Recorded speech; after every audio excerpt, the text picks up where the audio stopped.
had 40 instances of contact at Bristol, and of course it's a short track, but we do not intend to have that today.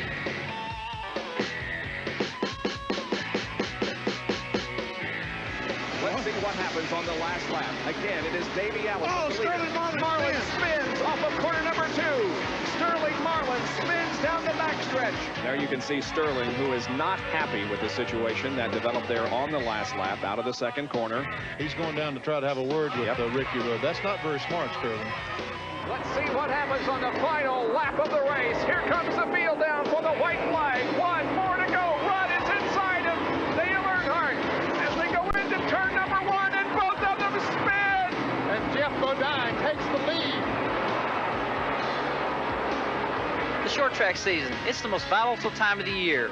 Tempers flare, you run inches apart, and I'm telling you, it can mean the difference between winning and getting in the wall. Standings. But Benny Parsons, where there are losers, there's always some winners. Always winners. And I tell you, Davey Allison might be the biggest winner in the last couple of weeks with a third-place finish in Darlington and a win in Bristol just 2 weeks ago. He's gained about 10 places in the Winston Cup point standings. He's only 204 points behind Earnhardt in 12th spot. A couple of other gainers. Ken Schrader came into this race last year 16th in the Winston Cup, is now 6th. How about Mark Martin? He came in 9th last year. He is now currently 3rd in the Winston Cup point standings. But the biggest gainer of all is Morgan Shepherd. He came into the first Union 400 last year in 19th place in the Winston Cup point standings. He is now 2nd place, only 42 points behind the leader, Dale Earnhardt. And Jerry Punch is with Morgan Shepherd.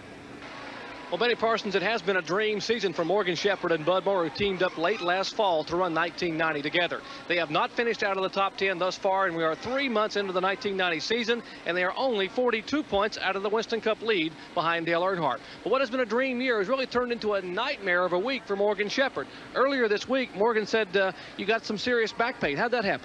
Well, I slept on the sofa at home. My wife and daughter had a cold, so I didn't want to sleep in the bed and take a chance on catching a cold. So I woke up the next morning and I had some back pains, and it all came from a early accident in my life when I was 23 years old. A cow ran out in front of me and I killed her on a motorcycle, and I spent a lot of years with problems with that. But what caused it to flare back up really, I think, is the crash at Daytona.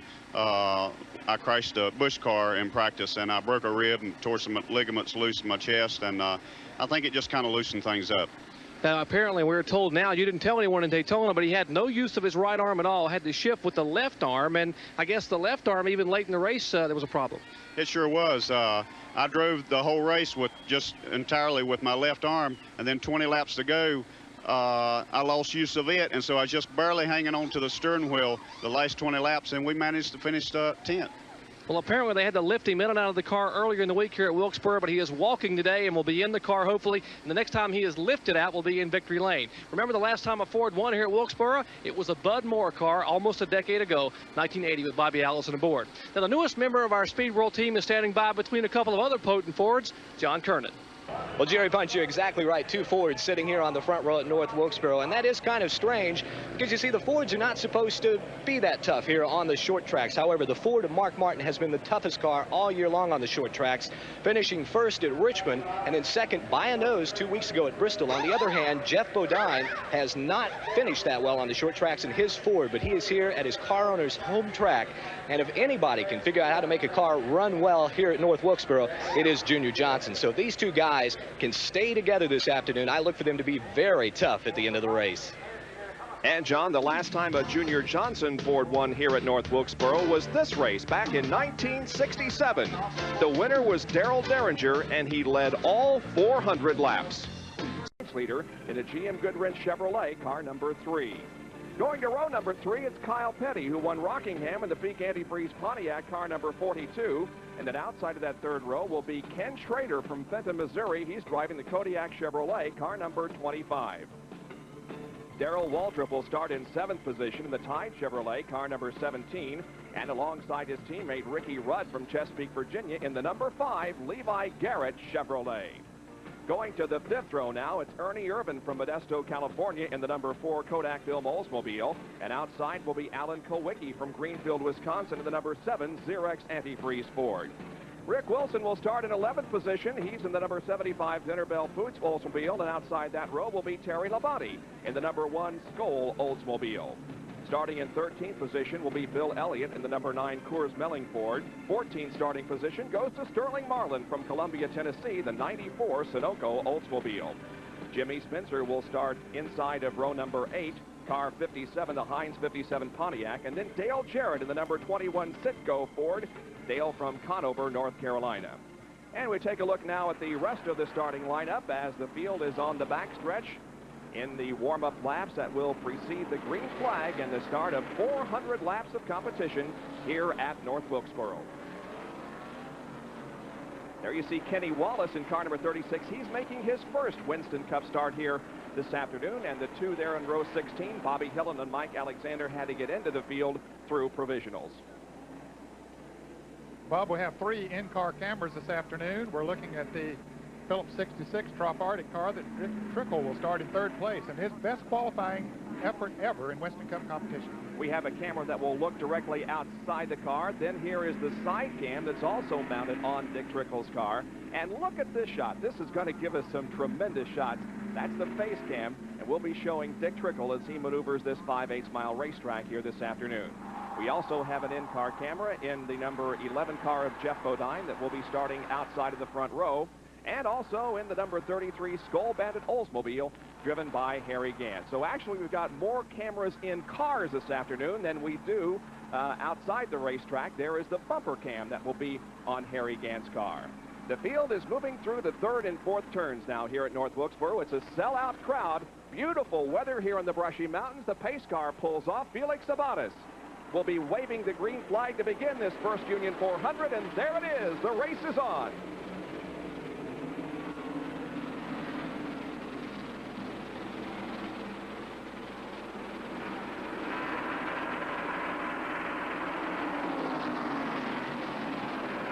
Jeff Bodine wasted no time getting on the inside.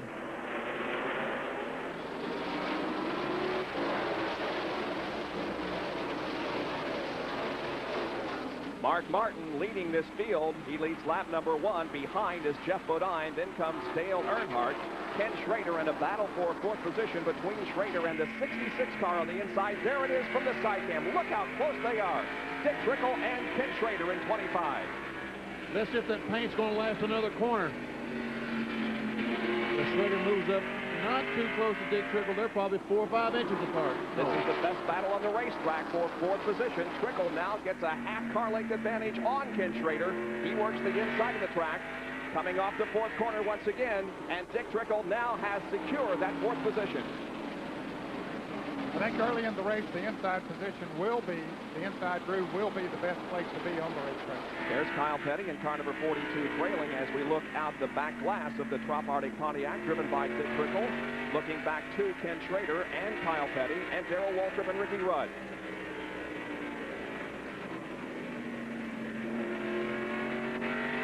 The number 27 car of Rusty Wallace started way back in 22nd position. You can see there he is, positioned behind Brett Bodine in the Quaker State Buick car number 26.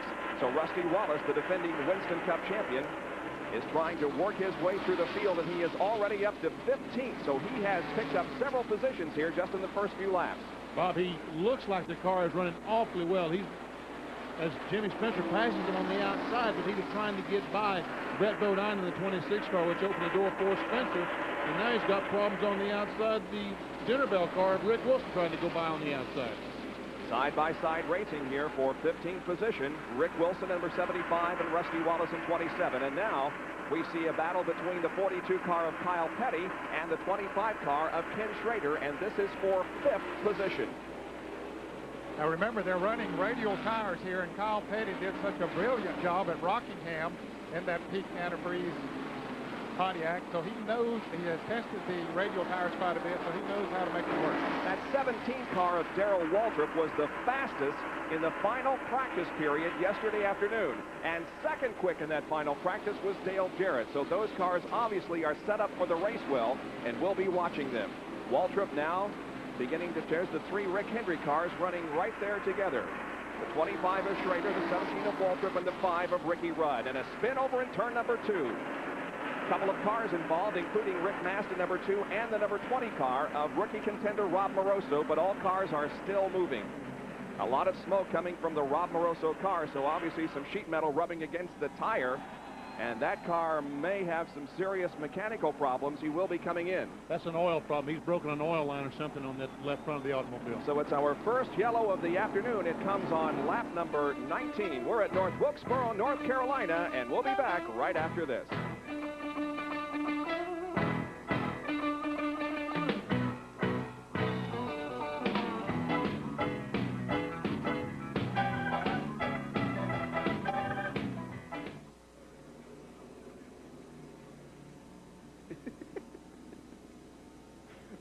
Well, that clicker, I knew it was going to get us in trouble. Yahoo!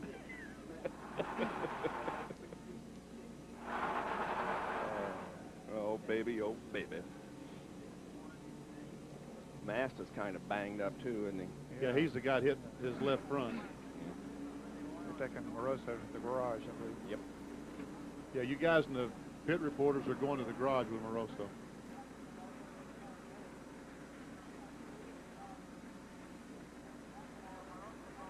Tell John Kernan he's going the wrong way.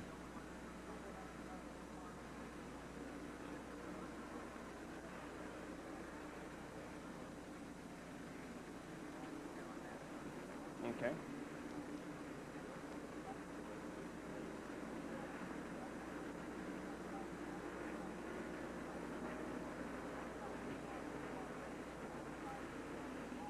Satellite hello to Henry Joy III. 25th year of coaching the Sockers, a Little League baseball team in Johnson City, Tennessee. Hello to my new granddaughter, Carson. All right. And Kelly watching in this afternoon. AJ Laycock, TV Laycock, Cindy Laycock, all the Laycocks in Indianapolis. See, the oil driver put him down this time. Yep. The oil. And Curtis is watching on satellite, and so is his mom. They're putting down a lot of oil dry over there. Okay. By the way, Neil, Mark Martin's radio is bleeding through on us. Yep. Mark Martin's Martin. radio. Yep. Here's Robin Pemberton. Mm-hmm.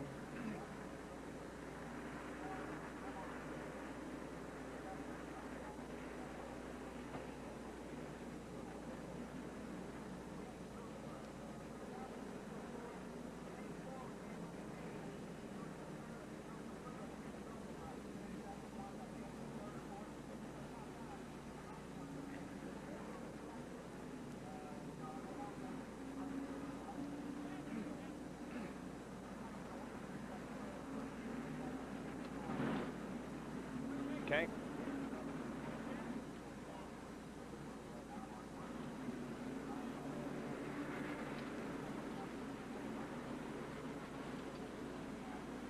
A couple of cars have suffered extensive damage in an incident on the 10th lap here at North Wilkesboro. That's the car of Rob Moroso. You can see them doing work on it. Also involved in the incident over in turn number 2 is Rick Mast.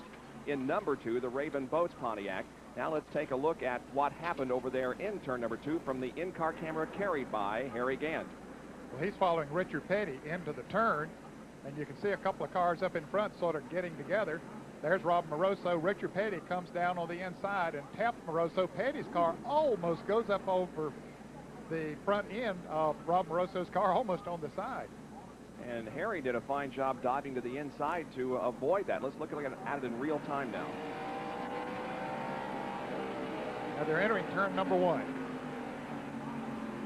Moroso goes out a little bit, and Richard Petty hits him just a little bit to get him sideways, and you see the result. And there is Rob Moroso, and Jerry Punch is right there. He's still sitting in the car, as you see, Bob. And Rob, how bad's the car hurt? Well, I think we just maybe bent some front suspension, and the oil cooler at the bottom of it, so it's going to take us a couple laps to get it back together. Well, they're working on the car. Now, the oil cooler is the reason you're seeing so much speedy draw on the racetrack. The crew now working under the front of the car. That oil cooler carries 14 quarts of oil, and it's empty. It has been ruptured. The line has been torn. They'll try to replace that while they're cleaning up the track and try to get him back in action. Bob? Yeah, there is an extensive amount of oil dried down in turn number 2, and there is Richard Petty's car also involved in that incident. Back with more in North Wilkesboro after this.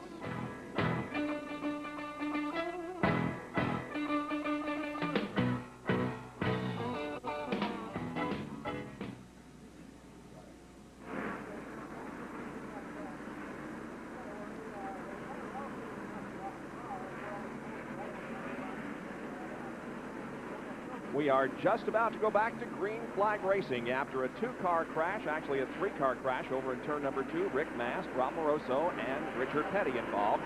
The pace car pulls off the track as Mark Martin leads them down for the restart. And look at Dale Earnhardt trying to sneak by the number 11 Budweiser car of Geoff Bodine on that restart. He went to the outside of the racetrack but had to get on the brakes. And so Geoff Bodine maintains second position, and Dale Earnhardt in the GM Goodwrench Chevrolet is third. Fourth position belongs to Dick Trickle. Looks like the Chevrolet Luminoff Earnhardt had some tremendous acceleration in second gear on the restart. He's still pushing Geoff Bodine pretty tough, and now we're in fourth gear up to speed.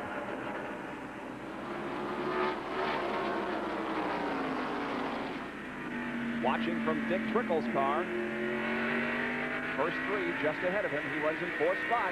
Certainly he knows how to mix it up on a short track. Perhaps has more wins on short tracks than any other driver in the country. That is absolutely right. He, of course, has won many races in ASA and ARCO competition in the Midwest, and was the Rookie of the Year in Winston Cup competition last year. Earnhardt is trying to work out that outside groove because he realizes he's just not going to be able to get on the inside of Bodine. He's looking outside. He doesn't want to give the position away to Trickle, but yet he's trying to get that groove worked out on the outside. But obviously that's not the place to be, as Ned mentioned a moment ago. The inside, the preferred line this early in the race.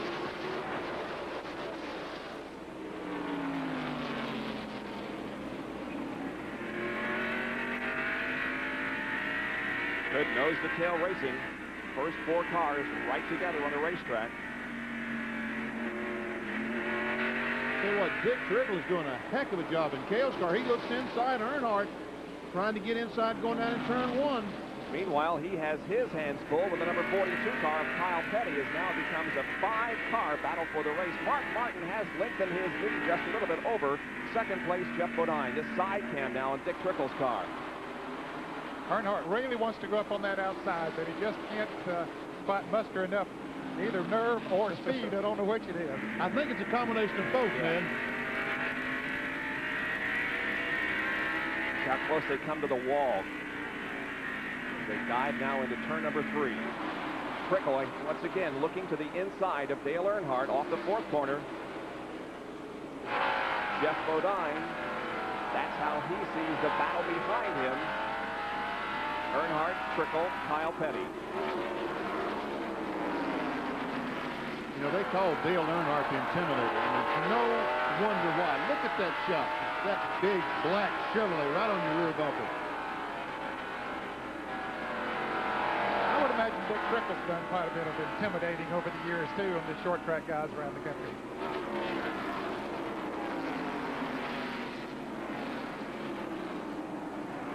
Once again, Trickle tries to get on the inside of Earnhardt, coming off 4. Not quite able to make it. It's pretty much single file racing in the back of the pack. That's why we're staying with this battle involving the first 5 cars. Everybody getting sorted out and kind of taking it easy here in the opening laps. But Dick Trickle is really putting the pressure on Dale Earnhardt, and Earnhardt, on the other hand, is pressuring Geoff Bodine. Now Trickle tries again to the inside going into turn number 1. He nearly pulled side by side, but couldn't. It couldn't, Bob, and if there's one place on the racetrack that a second groove might work better, it's between turns 1 and 2. Once again, Trickle, now look, he has position this time. Going down in turn 1, side by side with Dale Earnhardt. Earnhardt hanging on, though, to third position for the moment. Yeah, he was positioned better to come off of the turn, to accelerate quicker than Trickle was coming off of the turn, so he got the jump up the backstretch. Trickle might have him this time. Pulling fully alongside, in fact, with a bumper ahead at the start-finish line. And Dick Trickle now with a half-car length advantage going into turn 1. But Earnhardt just will not give up that third position. They're still side by side as they go down the backstretch and head to turn 3. Trickle again with a half-car length advantage. Great racing here for third position in the early stages of the first Union 400 at North Wilkesboro. Oh, Earnhardt just won't let him go. And Trickle is giving Earnhardt plenty of racing room up there. He could have gone on in that turn and brushed him a little bit and sent him high, but he didn't. Once again, we're looking out back at Jeff Bodine's car. Now Trickle has third position. He has passed Dale Earnhardt. And now Earnhardt will be challenged by Kyle Petty in 42 as Jimmy Means spins in turn 2 but keeps going, and there's no yellow. Jimmy Means in the Alka-Seltzer Pontiac, number 52, is now lapped by Mark Martin, who is the leader of this race after a spin in turn number 2. There is Martin leading, and you can see the advantage he has on second place, Jeff Bodine in number 11. And there's the battle for fourth spot. Make that fifth position. You know, Earnhardt, I think he's going high on the racetrack. His car just not handling as well as his car normally does at this racetrack. Does it look like that to you? No, it doesn't, Benny. Normally, he is able to take that Goodwrench Chevrolet just about anywhere he wants to, but not today so far. But I'm sure when they make a pit stop, they'll work on it a little bit.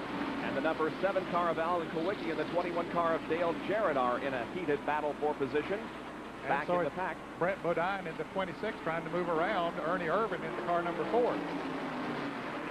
And here once again is Kyle Petty and Dale Earnhardt battling it out for fifth spot, and Kyle Petty takes away the position. So Earnhardt is dropping back here just a little bit. I don't think it's necessarily anything wrong with the car, but he has lost a couple of positions in the last 5 laps. Now the 11 and 66 cars begin to battle for second position as Dick Trickle is really showing a lot of muscle here in the early stages of this race. He thinks perhaps this is his best chance ever to win a Winston Cup race. He started in third position. That's where he's running right now behind the number 11 car. Second place, Jeff Bodine. Oh, they nearly touched coming off the fourth corner. And now we have cameras that can look at each other.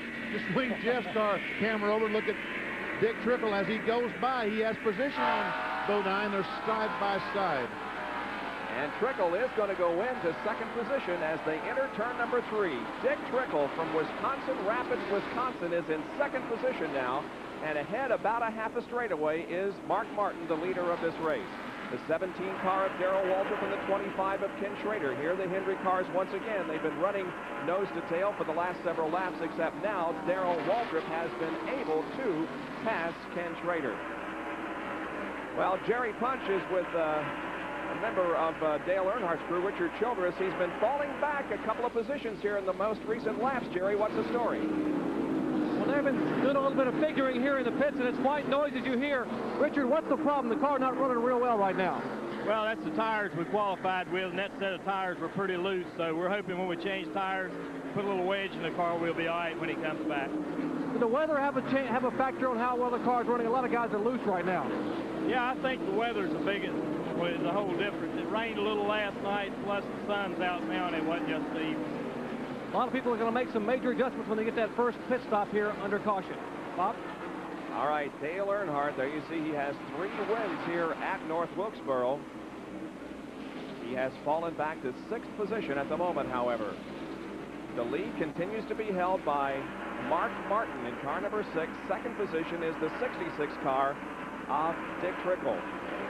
Now here's a battle going on back there. Brett Bodine just moved around Ernie Irvan, then came Jimmy Spencer in car number 57, and here comes the 27 car number 27 of Rusty Wallace making a pass as well. So Ernie Irvan lost a lot of positions. Here's the car number 75, the Dinner Bell car of Rick Wilson down on the inside. And once he got up on the outside, boy, he went backwards. And the number 28 car of Davey Allison is right there. And the guy we talked with just before the race started, Morgan Shepherd in car number 15. This is a great race. 4 cars side by side going down in turn 1.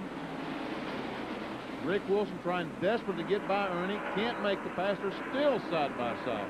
Well, you can listen to your favorite driver share his thoughts about his personal life and his racing career. Sports 1-900 number.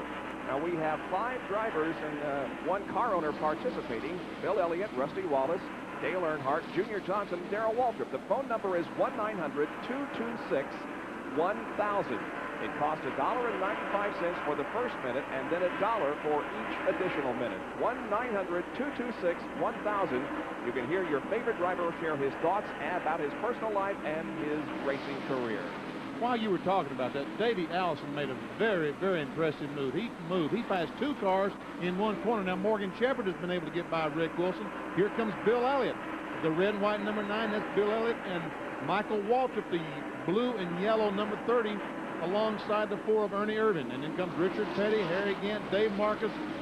Great racing down the front straightaway of North Wilkesboro. Michael Waltrip pulling alongside now the number 9 car of Bill Elliott, and some incentive for that number 30 driver, Michael Waltrip. His car owner has offered him a brand new Corvette. He can take away the victory here this afternoon.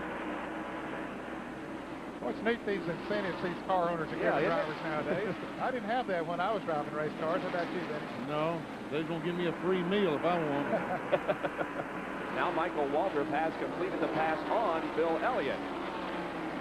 It's still Mark Martin in car number 6 leading the way. He's about to lap Terry Cope in car number 10. We're at North Wilkesboro, North Carolina for the First Union 400.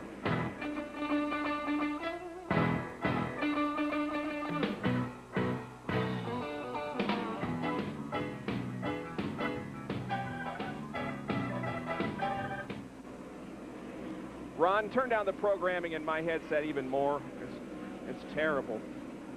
Oh, it's way loud. Kowicki's going up through the field pretty good.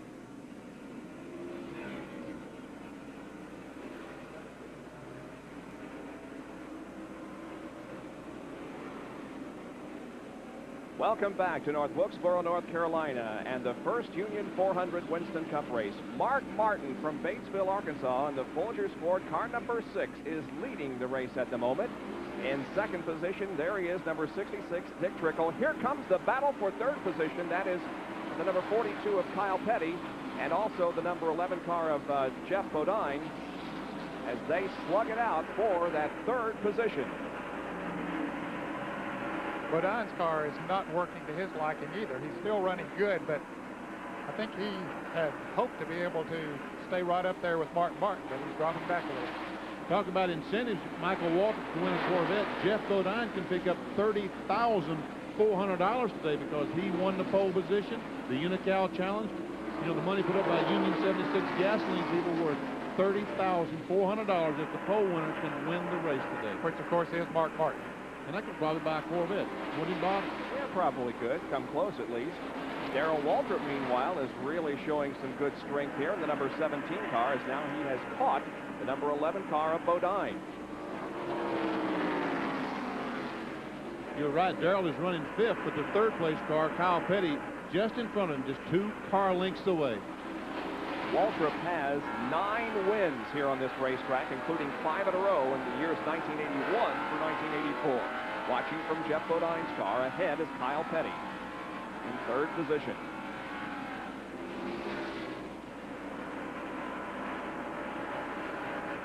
Darrell looks on the inside of Bodine. Can't quite make the pass going off turn 4.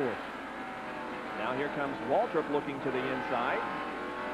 They get very close to each other as they exit corner number 2. Waltrip running in 5th spot now in the Tide Chevrolet. Back up front, it is Mark Martin who is continuing to lead this race, and he has things pretty well in hand at the moment. Jerry Punch is with Steve Meal. Bob, a minute ago we mentioned the weather and made a big difference in setting a chassis up. A lot of teams may have guessed wrong. Now, Steve, you were the last car to be pushed onto the starting grid. You were changing a bunch of things because of this hot weather. What all did you change? Well, we're worried about the sun loosening the racetrack up. We run Friday and Saturday under real heavy overcast, so we thought it'd get real loose. We've rolled the dice, and I guess we're pretty good so far, but we've had the luxury of starting up front and had to race anybody. So maybe when you get a caution, the other guys adjust on their cars, they might come up and beat us, but right now we're just going to enjoy what we got. They changed sway bar, spring, spoiler, and the rear end gear before the race today, and apparently they guessed right in every instant. But Mark Martin's work is cut out for him. He is just starting to lap the cars. There we see the Ernie Irvin Kodak Film Oldsmobile going a lap down. And right in front of Mark, look, we see the 5 or 6 cars in front of Mark. Now we're back to the third place car of Kyle Petty, 4th, Jeff Bodine in the red number 11, and Darrell Waltrip, the orange and white number 17. Waltrip just having a terrific day, and now here's Alan Kowicki and Sterling Marlin battling side by side. Now, Alan Kowicki has been coming up through the field pretty good, Bob. He started in the 10th position, but he dropped back to about 12th on the start, but now he has moved back up, moved into 7th position.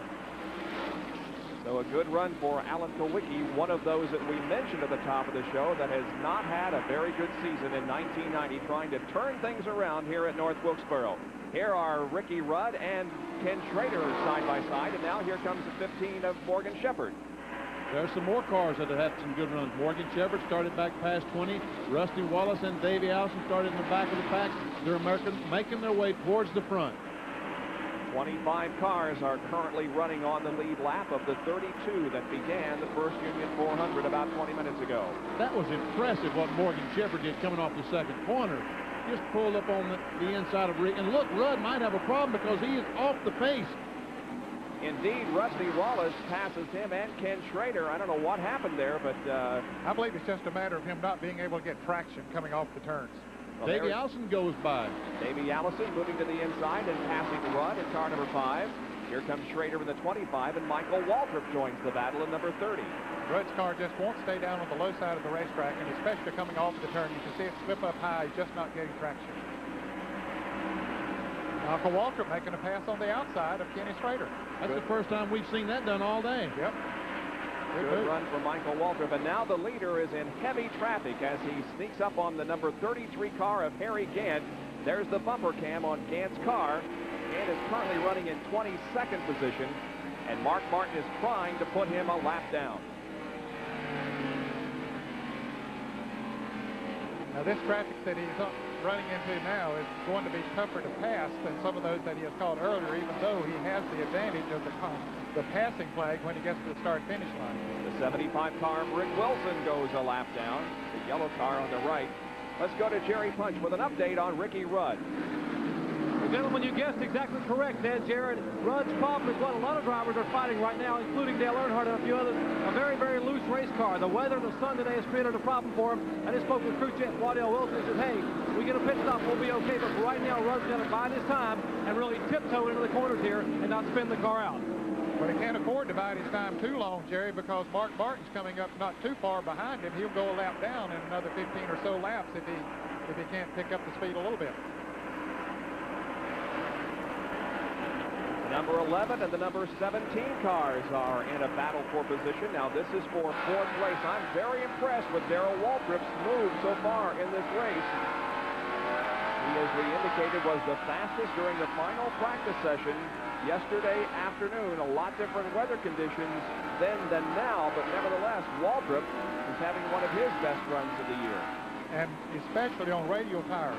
Jeff Hammond, his crew chief, told me at Darlington that they just simply had not been able to get the handle on the radial tires, but they've done a lot of work, a lot of testing since then, and this is the best that he has looked on radial tires.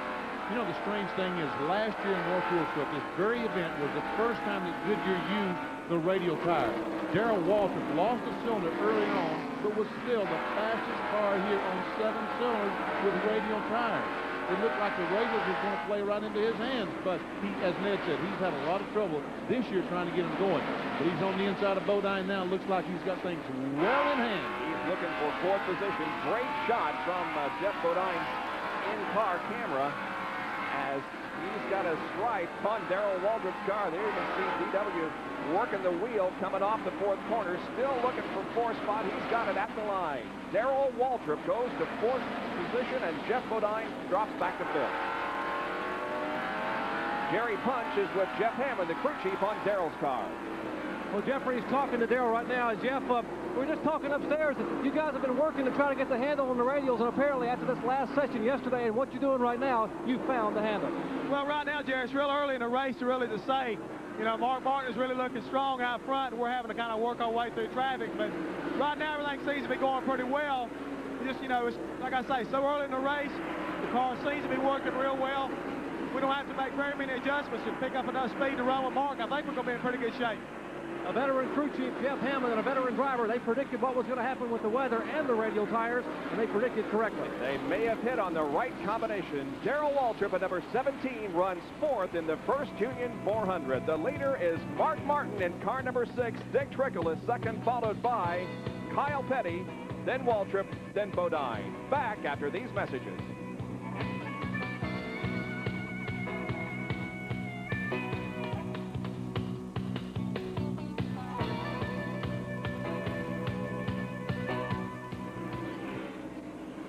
oh baby, we are rocking and rolling. Trickle is gaining. Winston Cup replay. Okay. Okay.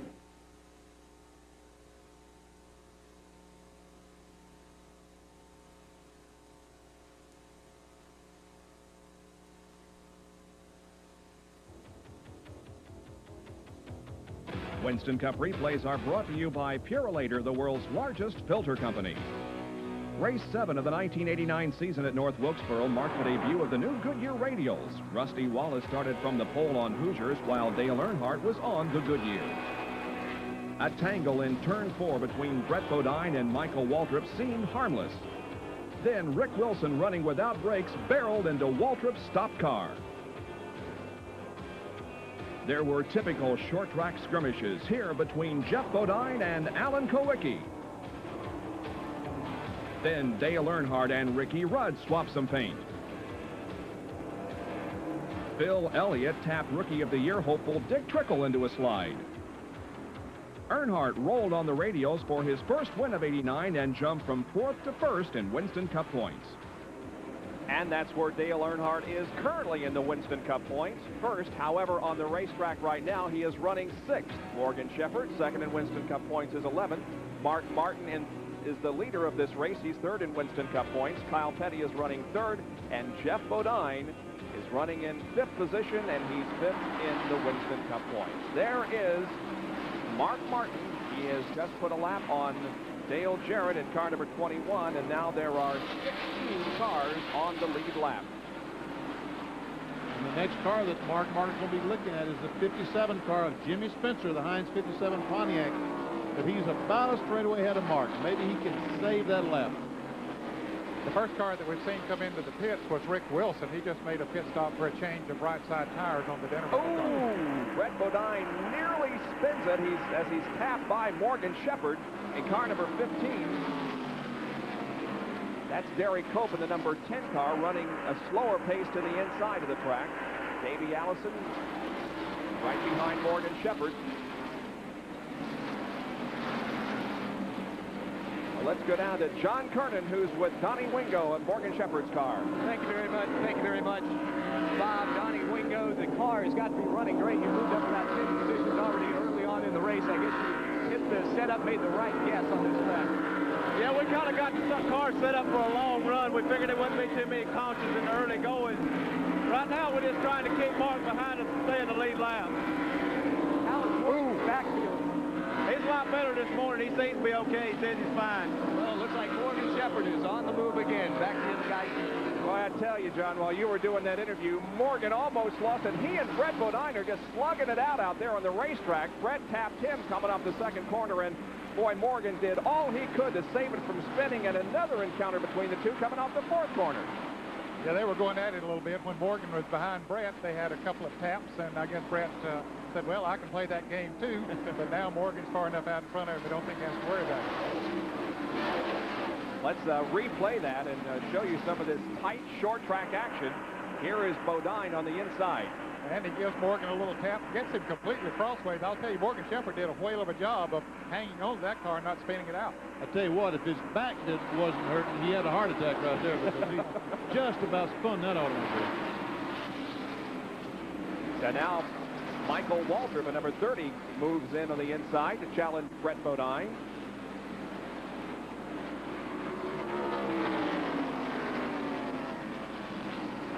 Ricky Rudd may be having a problem. John, or Brett Bodine might. John, what's the story down there? Well, I just talked to Larry McReynolds, the crew chief on Brett Bodine's car, and he says that Brett is a little bit loose right now, but they've told him to back it off just a little bit and save the tires, and hopefully they can get in here for a pit stop and get the car right. Yeah, he has backed off considerably now. He was challenging with Morgan Shepherd, but now has dropped back the position, and he has Michael Waltrip between himself and Morgan. So a lot of drivers are hoping for a yellow here that would allow them to come in and get some chassis adjustments made. You saw some smoke just a moment ago coming off the fourth corner. That was Butch Miller. Looked like the engine let go in his automobile. You'll see him sitting on pit road with a lot of smoke coming out from under the car. Butch Miller in the Planters Peanuts Lowe's food car. Brett Bodine in the number 26 Quaker State car. There you can see his short track results. He's being challenged right now by Davey Allison in car number 28, who won at Bristol just 2 weeks ago. Davis' car is working well down on the inside. Well, got a little loose that time. You can see Brett's car drift up just a little bit as he went into the turn. Davey will try him again going into turn 3. Couldn't do it this time either. Brett holding off the challenge for the moment. Ken Schrader is in for a pit stop. Jerry Punch reports. Well, after qualifying 6, the car was dropping back, and they wasn't sure whether the car was just getting very, very loose, or they possibly had a tire going down. So Schrader ready to this, and rather than take a chance and lose a brand new race car, he would come in and change 2 right side tires. He just down and away. Just right sides as Ken Schrader goes back now. Allison and Brett Bodine continue their battle for position, and Davey, I believe, is going to grab it away. And he's battling for 11th spot at the moment. Allison and Brett Bodine, and yes, Davey Allison has 11th position.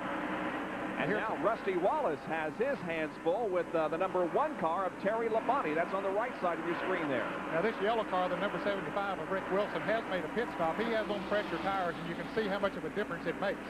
I just clocked Martin Martin, the pole winner, and as Bob said at the earlier part of the race, there's Martin Martin. He qualified, folks, at 19.16 seconds or something like that. He is now running 21.15 seconds, so he's slowed down 2 seconds from his qualifying speed. And that's why these guys are going to be going in to change tires, because they're slowing down so much. We mentioned they can run 175 laps on a tank of gas, but their tires just won't get adhesion for that long. Yeah, fuel will not be a problem here this afternoon. No, it won't. Dick Trickle, he's having a bit of a problem there in the second corner. He's looking ahead toward Harry Gant in the Skoal Oldsmobile, and there's the shot from Harry's bumper can back to Trickle. And we remember when Mark Martin lapped Harry Gant several laps ago, so that's how much of a lead that Mark Martin has on the second place runner, Dick Trickle. Mark Martin just making a shambles of the race so far, dominating it to this point. We're showing you the interval now, and there it is, a comfortable lead, a little more than a half straightaway advantage for Mark Martin over the second place car of Dick Trickle.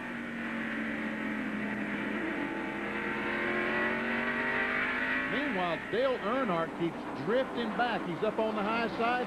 Watch this. Terry Labonte goes by. Brett Bodine trying to go by. Earnhardt dramatically off the pace now. Dale Earnhardt started this race in 4th position, and he is falling back greatly. He is now back to 11th. Dale Earnhardt back to 11th spot. And losing position as we speak, because there goes the 27 car of Rusty Wallace by. That number is very difficult to read on Rusty's car, isn't it? It sure is. And that's Derek Cope also right there in car number 10. And he just made a pit stop a couple laps ago, has some new tires on the right side, and you'll see what a difference it makes, especially coming off the turns. Boy, Derek can't wait for 2 weeks from today, and neither can I for that matter. That's when we'll be in Talladega Super Speedway for Super Speedway Racing, and Derek Cope has high hopes for that race. Look, Darrell Waltrip has caught Darrell Waltrip has caught Dick Trickle. Thank you, Bob. For second position. Waltrip now right on the back bumper of the Club Audi Pontiac, driven by Trickle. And Dale Earnhardt just went a lap down to Mark Martin while we're watching this battle. Waltrip moving to the outside. We need 1,000 cameras to cover all the action now, wouldn't we, Ned? Yes, we would. Lots of it all over the racetrack. Boy, Waltrip has to be feeling really secure at this moment. Challenging Dick Trickle for second. Down the backstretch. He'll look to the inside at the end of the backstretch, but fall in right behind Trickle now. And when you say right behind, you're right. He is right behind Dick Trickle.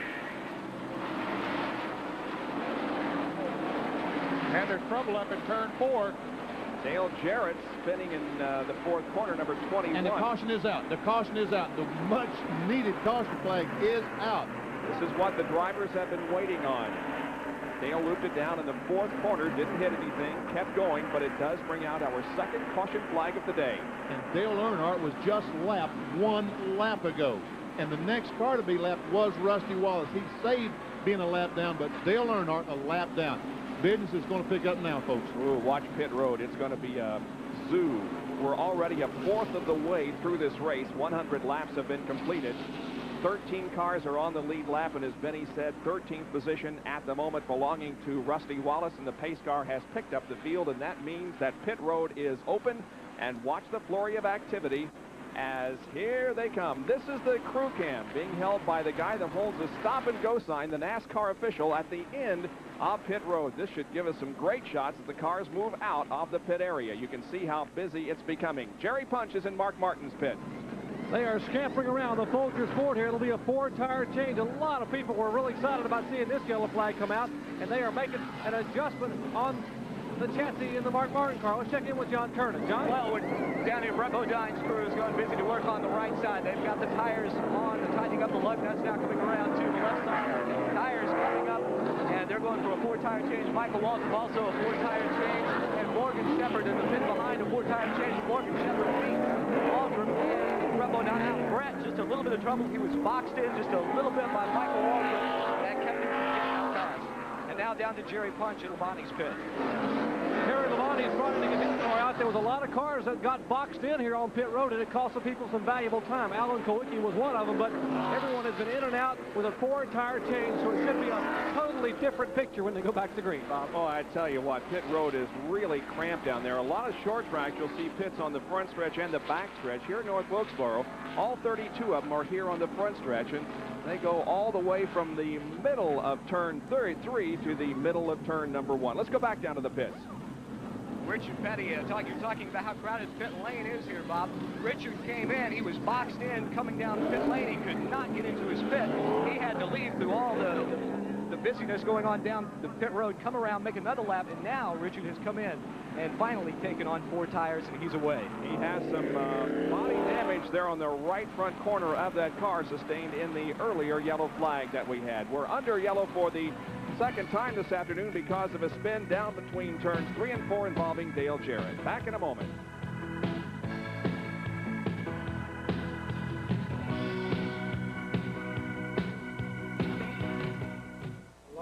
His down in Jerry's area, Terry Labonte's car, we heard on the radio, has no front brakes. I don't know if he's aware of that. I think maybe I just had it down just a little bit too low that time, is what the problem was. Okay.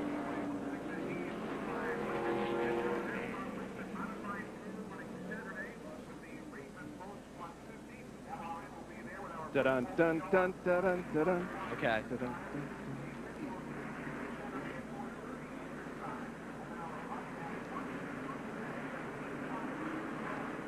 Okay. Okay. Okay.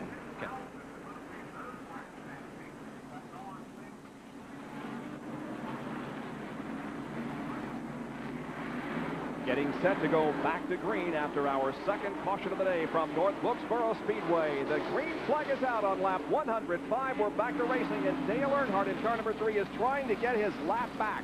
He went down a lap just before that caution period, and now he is indeed on the same lap, and a battle for the lead develops as Darrell Waltrip at number 17 passes Mark Martin for the lead. Wow, he made that look easy. Both those. Mark Martin's car just not getting up to speed like he did earlier on in the race. Darrell Waltrip, the most popular driver in NASCAR Winston Cup competition last year, and from the crowd here in the main grandstand, you can believe it, they were up on their feet cheering for Waltrip as he shot by Martin to take the lead. And Dick Trickle, the 66 car, the red car back there, hung up on the outside trying to get by Ricky Rudd, who was a lap down, and Mike Alexander in the Ray-Vested Buick also a lap down. And Dick Trickle had a problem trying to get by these cars. Tough up there on the outside. It is tough plowing up there. Darrell Waltrip now is in the lead of the first Union 400. We're watching from Dick Trickle's Phillips 66 in-car camera. The action just ahead involving Ricky Rudd in the Levi Garrett car and Mike Alexander. They are side by side. Now, neither of those cars are on the lead lap. Here comes Trickle trying to move to the inside of Mike Alexander, unable to do so. Trickle dove in that corner trying to get in that hole that Ricky Rudd had opened and just couldn't get there quite in time.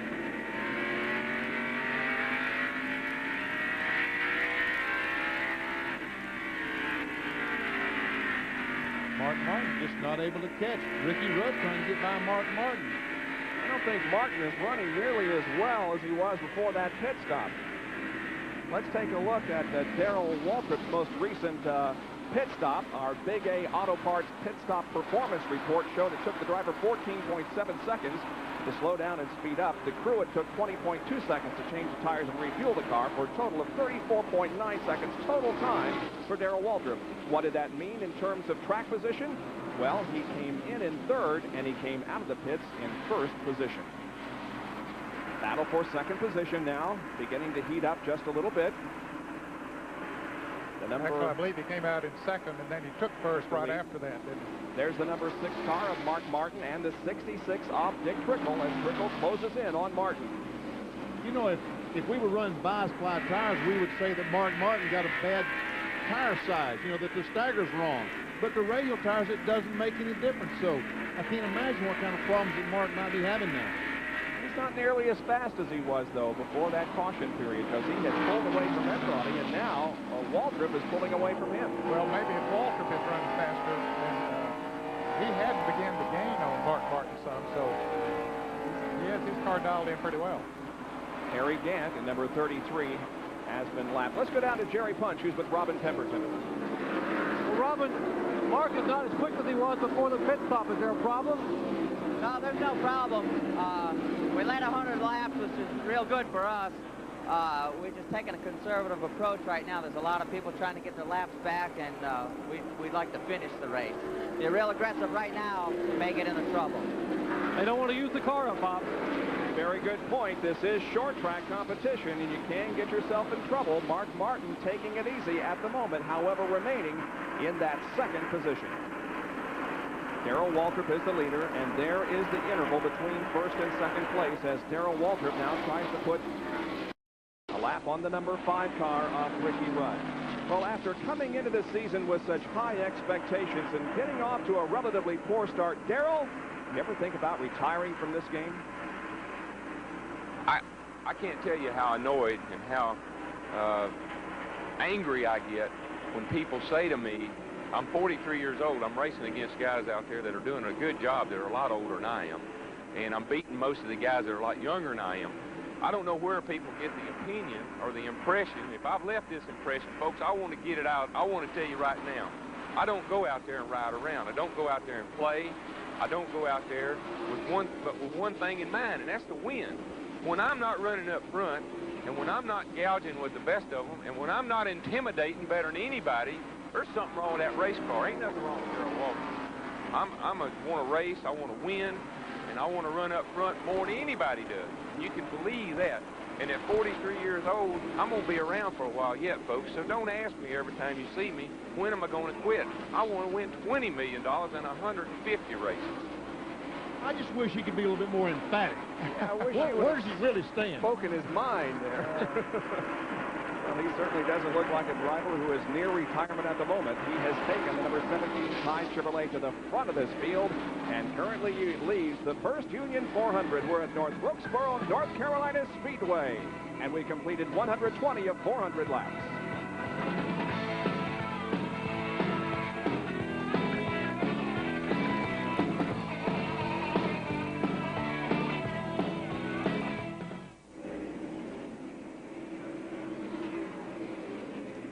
Okay.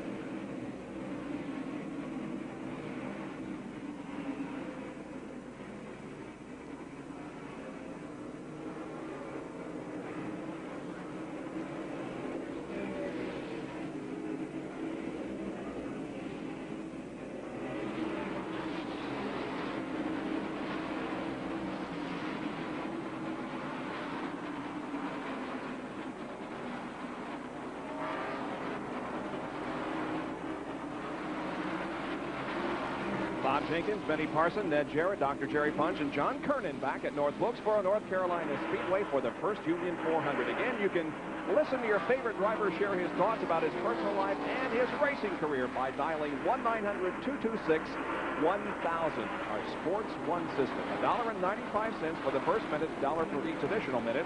You can talk to Bill Elliott, Rusty Wallace, Dale Earnhardt, Junior Johnson, or Darrell Waltrip. You can hear from them. So 100, it's 1-900-226-1000. And children, please get your permission from your parents before you start dialing the phone. It's just amazing to me how that Ricky Rudd was lapped in 90 laps, and now he's outrunning everybody there on the racetrack except Dale Earnhardt, who was lapped in 80 or 90 laps, and he's the fastest car on the racetrack. Things have just made a 180-degree switch since our last pit stop. Look, Mike Alexander is trying to stay in front of Mark Martin and try to get a lap back. He is also lapped. And here's Dick Trickle, the car running third. Other battles in the racetrack include the number 11 car of Bodine, the 94 of Marlin, the 42 of Kyle Petty, and the 15 of Morgan Shepherd. This is for 4th, 5th, 6th, and 7th place. Great run for Sterling Marlin. He goes by Kyle Petty. This is looking inside the Budweiser Ford of Jeff Bodine.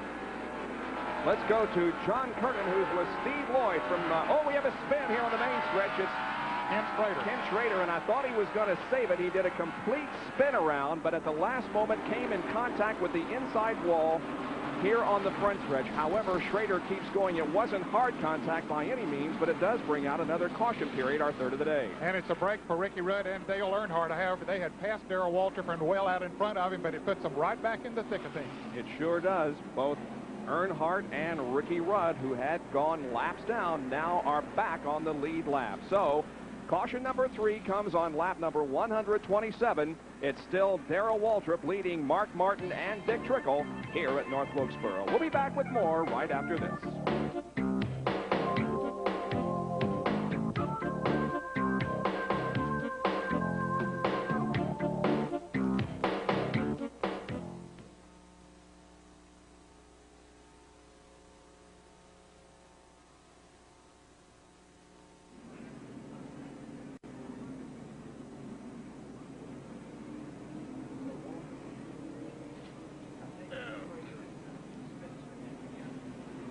Schrader get bumped? I think him and Spencer got together. Yeah.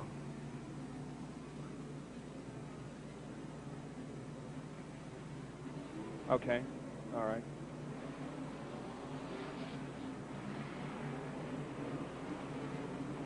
How many laps they run in, Kenny? How many laps they run on the green there?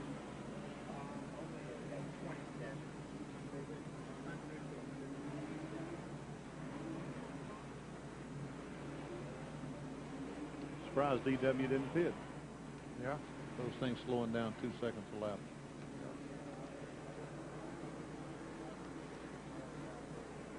Trickle didn't either. No. Or Morgan. But Ricky and Earnhardt did, right?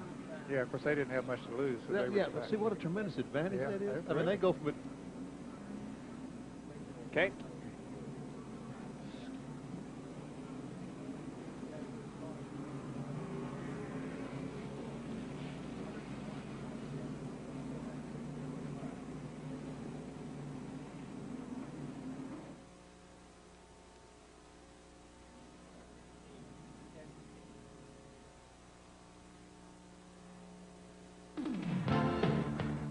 Welcome back to the Brushy Mountains in the northwestern portion of North Carolina, North Wilkesboro Speedway.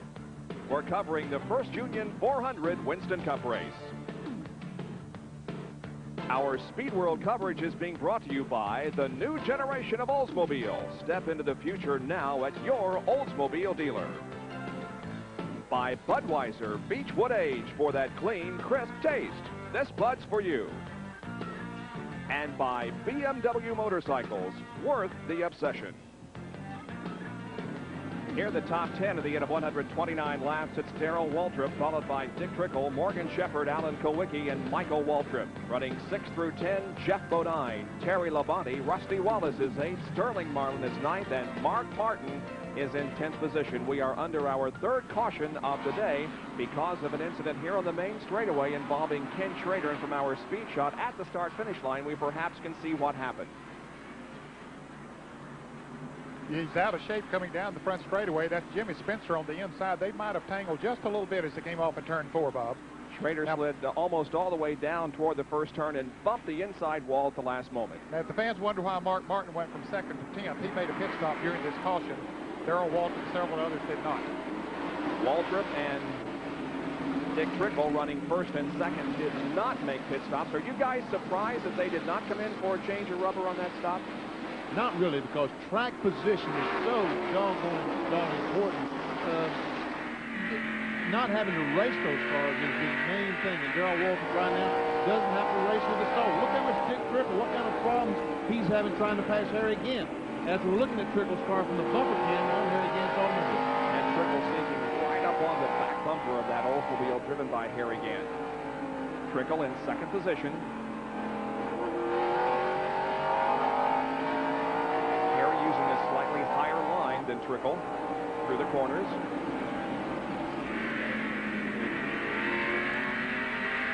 Let's go to Jerry Punch. Jerry, what was the situation regarding Ken Schrader? Well, the reason Schrader spun, Bob, was because of an incident in the pits that happened early in the race. We talked about how crowded it was down here and getting boxed in. He came into contact with the Alvin Kowicki car with pitting just in front of him, and it knocked his front end out of line. The car is towed in. He cannot turn the car in the corner. The car is bobbing and weaving even on the straightaway. Down in turn 2. Jerry, we got a mess down in turn number 2, triggered when Jeff Bodine spun, but Ricky Rudd is involved, so is Bill Elliott and Ken Schrader once again. There we have the in-car camera on Jeff Bodine's car. He gets it headed the right direction and pulls away from the scene of the crash.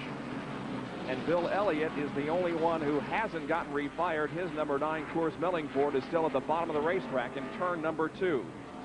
So another caution period. 4 now have flown over North Wilkesboro, North Carolina Speedway here in the first half of this 400 lapper. We'll be back right after this.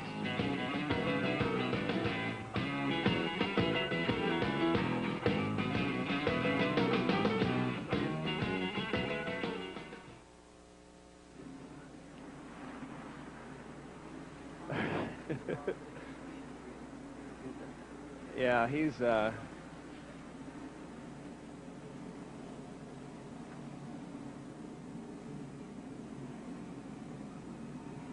See, now that's one of the reasons that Darrell Waltrip did not pit, just because of that. So we could, we need to talk about that a little bit. And you know, the reason I'm just being told that the reason Bodine has a problem is that very similar to what happened to Schrader. As Bodine was exiting the pits a little bit ago, he hit a tire that was rolled loose from a car that's pitting around him and bent the toe in on the car, so he's having trouble driving it too, and apparently went in the corner and spun it. Okay.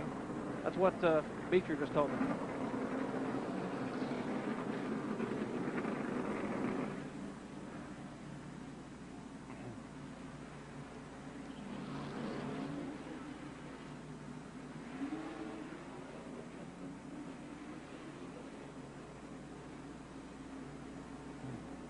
Okay.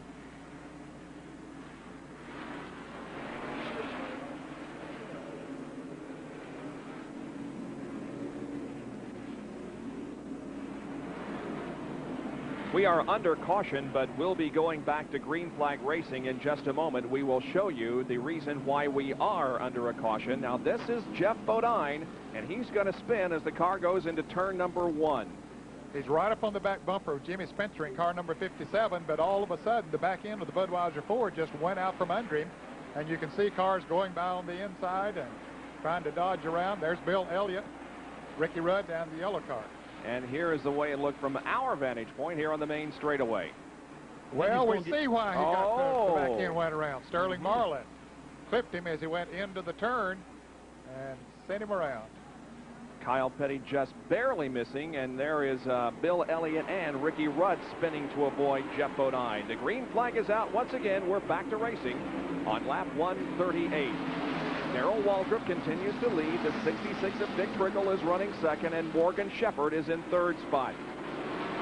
Harry Gant in number 33 is a lap down. He's positioned between first and second. And here is our in-car camera once again carried by Trickle, and the bumper cam on Gant's machine. Dale Earnhardt, how is he doing? Well, he's back in the middle of the pack, shown in 10th position at the moment, but remember, he was a lap down not too long ago. He is now, however, back on the lead lap, and not too far ahead of Dale Earnhardt is the guy that sat on the pole and led the opening laps of this race, Mark Martin in car number 6. He's right behind Sterling Marlin, and look at this traffic. Boy, it is heavy. Martin just can't go anywhere out there. He's boxed in. He and Dale Jarrett nowhere to go. a little bit coming off the second corner. A little bit of contact between Jarrett and Mark Martin.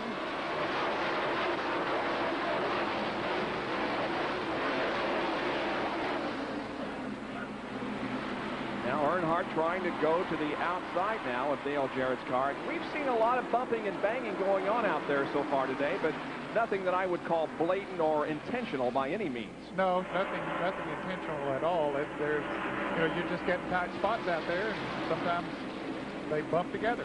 We heard Dick Beatty explain at the very opening of the show that they're going to be watching. They have talked to the competitors who were involved in the skirmishes at Bristol 2 weeks ago. They're watching very closely and will indeed hand out some fines if they think that anything was intentional out there on the racetrack. Sterling Marlin going by the Mike Alexander car. That's the 6 car. The maroon car is Mark Martin, and the 3 car, Dale Earnhardt, passing Ernie Irvan. That's the yellow 4. He's a lap down, shown in 20th position at the moment. Mike Alexander is 19th in car number 12. Mike was one of the provisional starters. That's Bobby Allison's Revestas Buick. And now a battle for second position as Morgan Shepherd in the Motorcraft Ford, prepared by Bud Moore, is challenging Dick Trickle for second. That's amazing. He would try to make that pass on the outside because it looked like early in the race he could not run on the outside at all. But here he is pulling alongside Trickle on the outside. He's not able to make the pass, but I thought Morgan Shepherd was destined to be on the rail on the inside all day.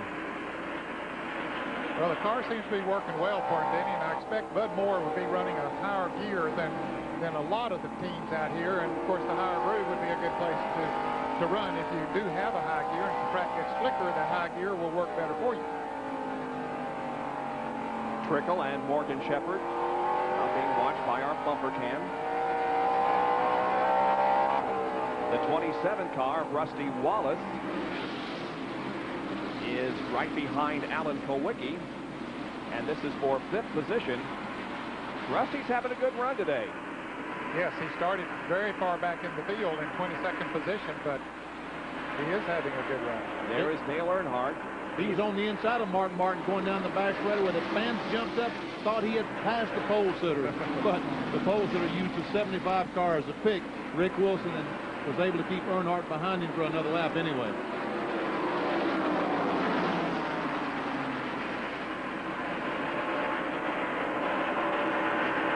Now there's Jeff Bodine in number 11 and the 5 car of Ricky Rudd. Now they both made pit stops after those spins. They are still in the lead lap, so making their way back up through the pack. Jeff Bodine trying to go by his younger brother. That's brothers, folks. The green 26, the red 11. The 11 car is the older brother, the green car the younger. This is 11th, 12th, and 13th position here. Jeff has just gone in to 11, and now the battle for 12th is won by Ricky Rudd. And Brett falls back to 13th. Rudd's another car that had trouble earlier on, but running awfully well now. You can see a lot of battle scars already, and Jerry Punch has a report on the number 11 car. Well, gentlemen, Tim Brewer, the crew chief, just told me a minute ago they're pretty pleased with the way the car is running now, given the fact that they had a problem in the pit. There's trouble in turn 2. Jerry, just as you start giving reports, it seems we have problems on the racetrack. This one involves Sterling Marlin and Jimmy Spencer, and a lot of damaged sheet metal out there from this incident over in turn number 2. There you see Jimmy Spencer, the number 57 car, beginning to pull away. There's a lot of damage to that car, and Sterling Marlin's machine is parked against the outside wall just off the second corner. Now, we figured out those guys when they want caution flags. There was a long time ago we were talking about needing caution flags. All we got to do is go to Jerry for a report down there. That seems like it. Here it is again. The 57 car spins, and I tell you what, Earnhardt just gets by. The 6 car Mark Martin just gets by. But Sterling Marlin went down on the inside, caught the grass, turned the car. He went in the wall hard with the left side. Bobby Hillen did some agricultural racing, taking his number 8 car through the grass on the inside of the racetrack. And there is Jimmy Spencer's car, number 57. And a lot of pit stops being made. Jerry Punches in Darrell Waltrip's pit. But Darrell did not come in, Jerry. Well, Darrell's crew is here waiting on him. A lot of people were expecting Darrell to come in, as were Mark Martin and some of the guys. But some of the other cars that have made a pit stop Labonte is in, as is the Dick Trickle car. They came in for a 4-tire change. So apparently the car number 1, the car number 15 is in. That is, of course, is Morgan Shepherd in the Motorcraft Ford. Left side tire going on that car. Alan Kawicki likewise getting a tire change. Here again, Southern Gallup Road. Let's look at John Turner. Well, Jimmy Spencer is hit shuttling with the front end and the right front quarter panel. They're tearing the sheet metal away. They're also tearing the sheet metal away from the front of the radiator. And their work, they've got some work cut out for them as they try to get that right front quarter panel off. Now they're going to get him out and bring him back around likely, because here comes the pace car. Boy, that thing is a mess. And you see the shock absorber dangling from the right side of the car there. And they put part of the sheet metal in the right door, Yeah. it looks like. They haul it around there a lap or two, Jimmy, so we get caught up. So we're under caution once again, this one because of an accident over in turn number 2 between Jimmy Spencer and number 57 and Sterling Marlin, whose car is parked against the outside wall. We'll be back.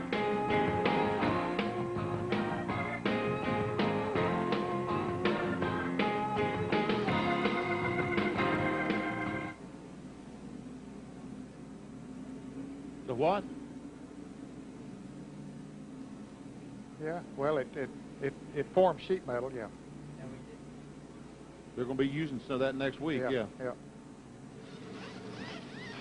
I think that, where did he get the nose of that car? Did he get the 94s he went by and turned him like that? Is that where all that damage came from on that car? I don't know.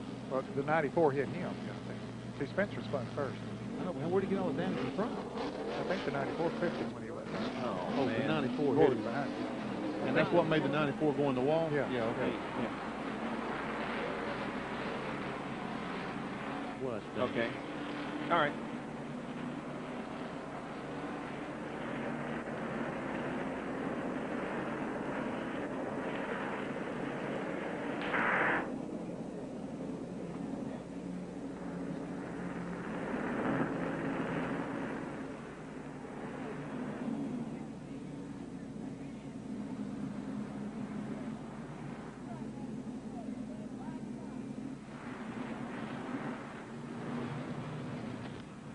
Still under caution at North Wilkesboro. They're trying to rip away the sheet metal on the Jimmy Spencer car. He was involved in a crash over in turn number 2 that also involves Sterling Marlin.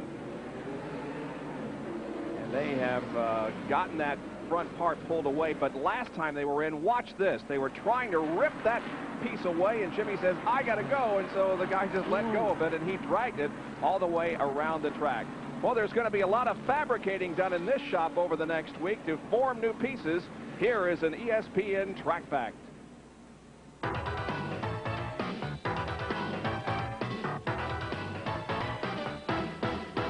This Track Fact is brought to you by Quaker State. The Big Q is one tough motor oil. This rather simplistic looking piece of equipment is called an English wheel. Now what you see John Dotson, the fabricator for the Rusty Wallace team, doing is bending a piece of what was straight metal to make a fender well boil. That's the well of metal that comes out over the tires on the race car. In the old days, you had to do it with a hammer and a dolly. Body men would be hammering and hammering all day long and using Bondo to make it nice and smooth. Well, this English wheel developed, of course, in England for the use in the Rolls-Royce cars. The very smooth contour of the Rolls-Royce bodies, all handmade. Now it's being applied to Winston Cup racing. John, what have you got here? What a beautiful contour for the fender. Well, that English wheel is going to be used a lot by a lot of teams after this short track race at North Wilkesboro this afternoon. Well, Jerry Punch is with Sterling Marlin, who is apparently out of today's race. Tough break for Sterling Marlin. Sterling, what happened up there? Well, had it restart, and the car's working real good. I think we had a good shot at, finishing top 3 or 4 today, and Marcus raced the 57 car pretty hard, and Jimmy went in the corner and it broke loose with him, and I said, I'm going to cut and go under him. When I cut to go under him, it looked like he stood in the gas to keep him going up the wall and hum in the right rear and turn us in the wall. But, snow coals ran great, and that's the best we've run in a long time here, so we're just sitting riding and taking our time, and it was unfortunate it happened. It wasn't Jimmy's fault. Marcus, nobody just wouldn't know where to go. Sterling Marlin, a tough break for him here at Wilkesboro after what happened at Bristol a couple of weeks ago, then coming here and having this problem. He was 9th in the points, but he will drop down after today.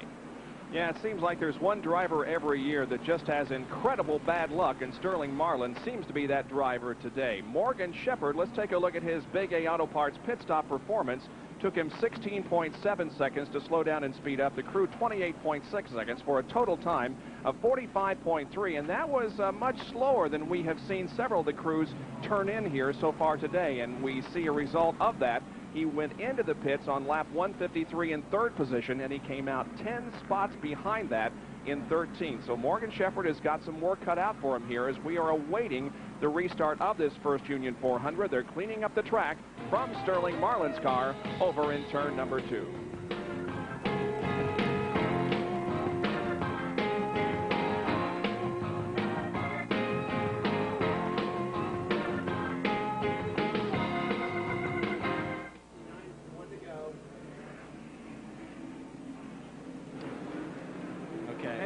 Yeah.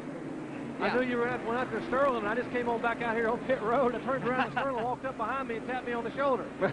Yeah. So I mean, that's why I did the interview. I knew you were back here to get him. Yeah. Well, that's no problem. I was on the way down there. I mean, if he came by you, hey Neil, might as well. We need to say that NASCAR held the 57 car for a lap because that was very dangerous and feet. So NASCAR did hold him for a lap because of that.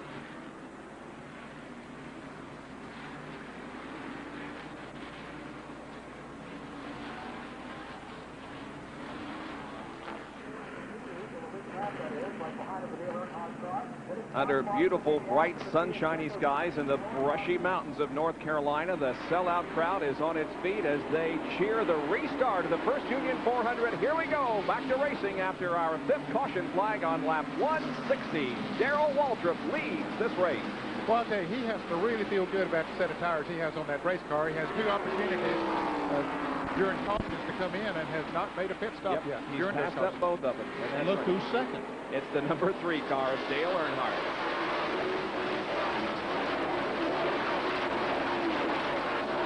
Earlier in the race, Dale Earnhardt was a lap down.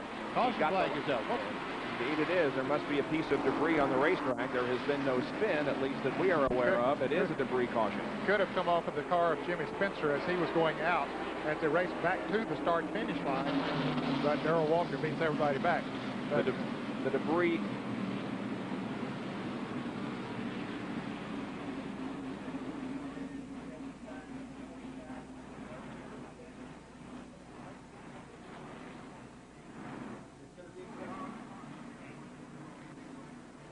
Yeah, it's a piece of screen wire on turn 4. They got it off. Okay. All right.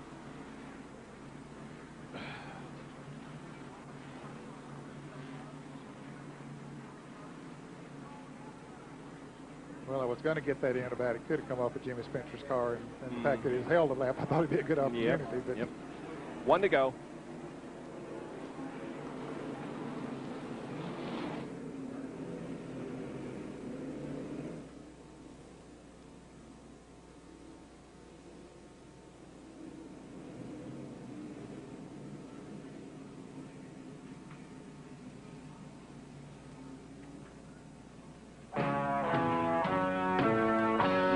Racing on a beautiful Sunday afternoon, North Wilkesboro, North Carolina, the first Union 400. Can't find a more beautiful portion of the United States anywhere. Benny Parsons grew up just out in the holler, didn't you? Just right down the holler, about 10 miles from here.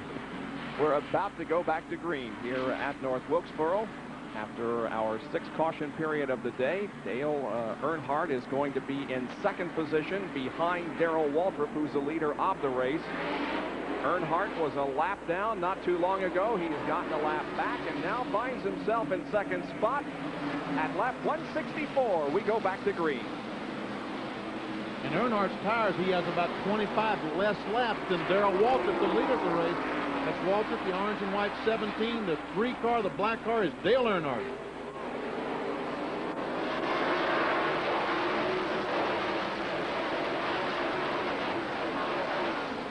Earnhardt trying to move to the inside of Darrell Waltrip and take over the lead. He didn't get the job done, but boy, that number 3 car is working now.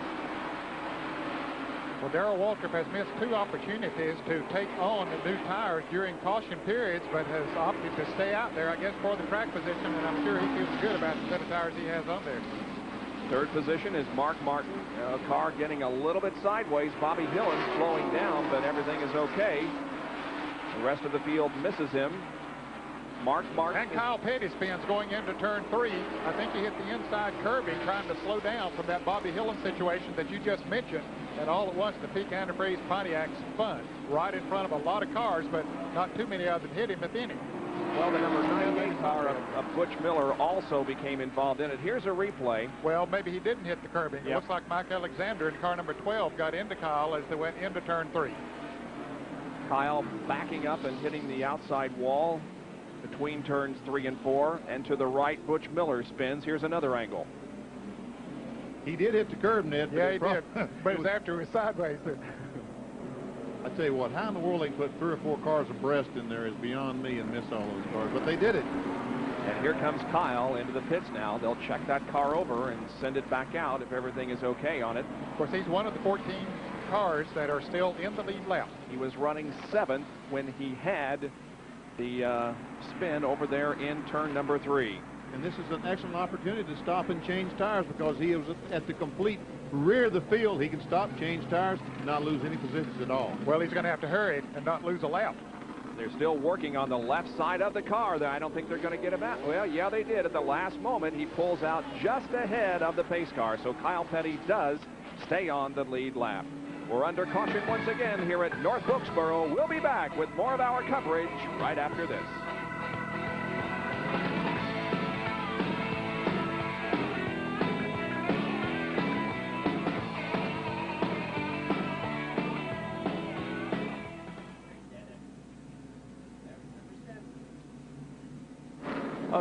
I think he's only got one lug nut on that side. Yeah, I think you're right. Yeah, that's right. They just did what they had to do to get him back out there. I was right, one. One on the left rear, and I think 1.5 on the left front. All right.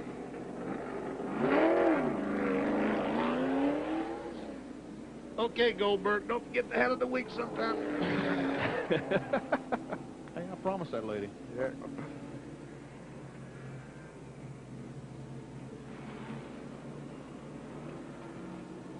Yeah. Yes. They are.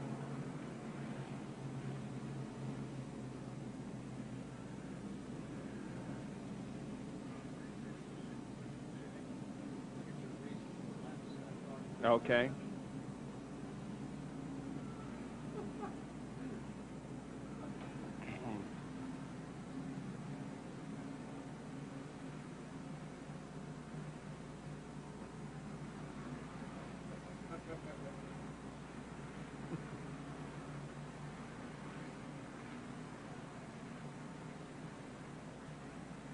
What lap are we on?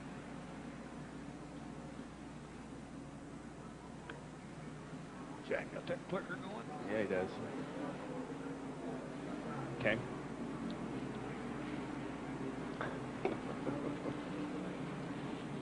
Okay.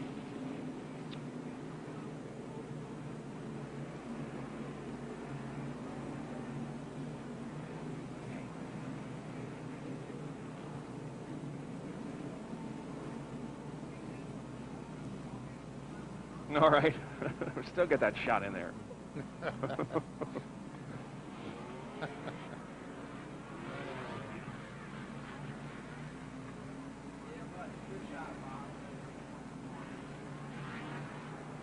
Yeah, it is. And just think, they're not even halfway through this thing yet.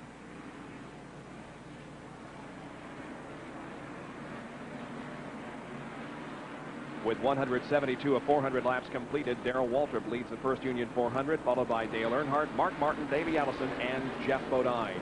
Tuesday night, Major League Baseball here on ESPN, a doubleheader. The Angels versus the Red Sox, and then the Cubs against the Padres. That's at 7:30 tomorrow night here on ESPN. Isn't it great that you can know that you're going to see a Major League Baseball game here on ESPN whenever you want to? Well, let's go to Jerry Punch. Now, Jerry, we've talked about the fact that Darrell Waltrip has passed up some opportunities to pit. What's the reason for that?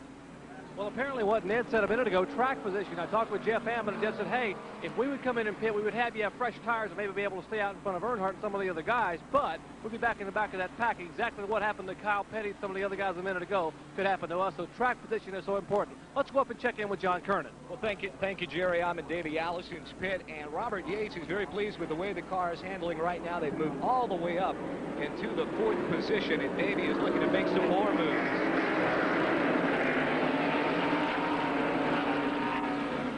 Green flag comes out, back to racing.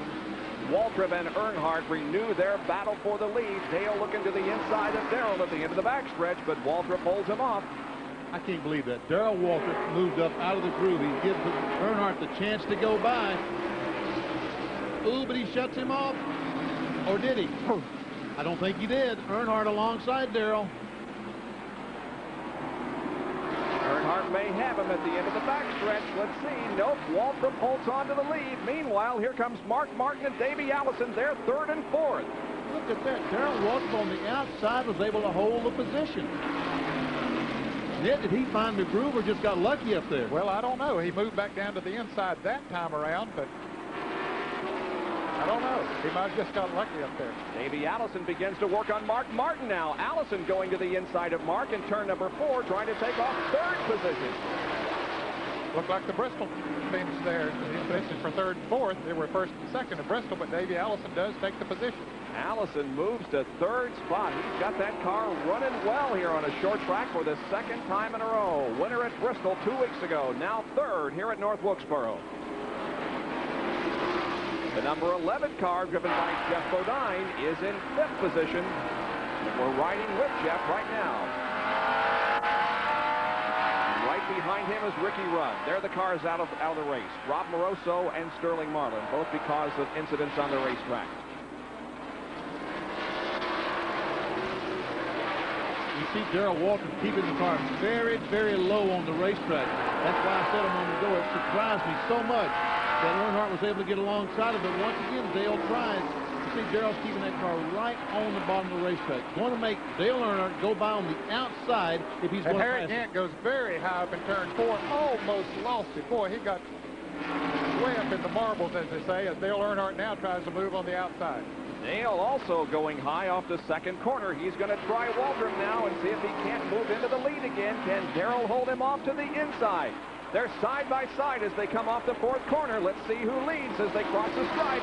Ooh, they were right together. Earnhardt now begins to move around Darrell Waltrip, but Waltrip isn't real happy about relinquishing the lead. Finally, he does, and Dale Earnhardt is the new leader.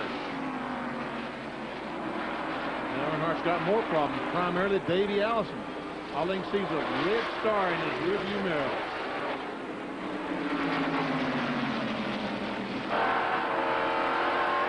Talked about, Mark Martin got the left side wheels off the racetrack down in the grass there just for a moment, and now Davey Allison begins to challenge Darrell Waltrip for 2nd spot. Allison moving to Haviland 4. They touch coming off the 4th corner. Little bit of paint trading going on. Mark Martin. Davey could have done some damage to Darrell Waltrip that time, but he decided to back off the gas and let Darrell get things straightened out. Now, Davey has position. He's going to try on the inside again, I think. Great 3-car battle here for 2nd spot.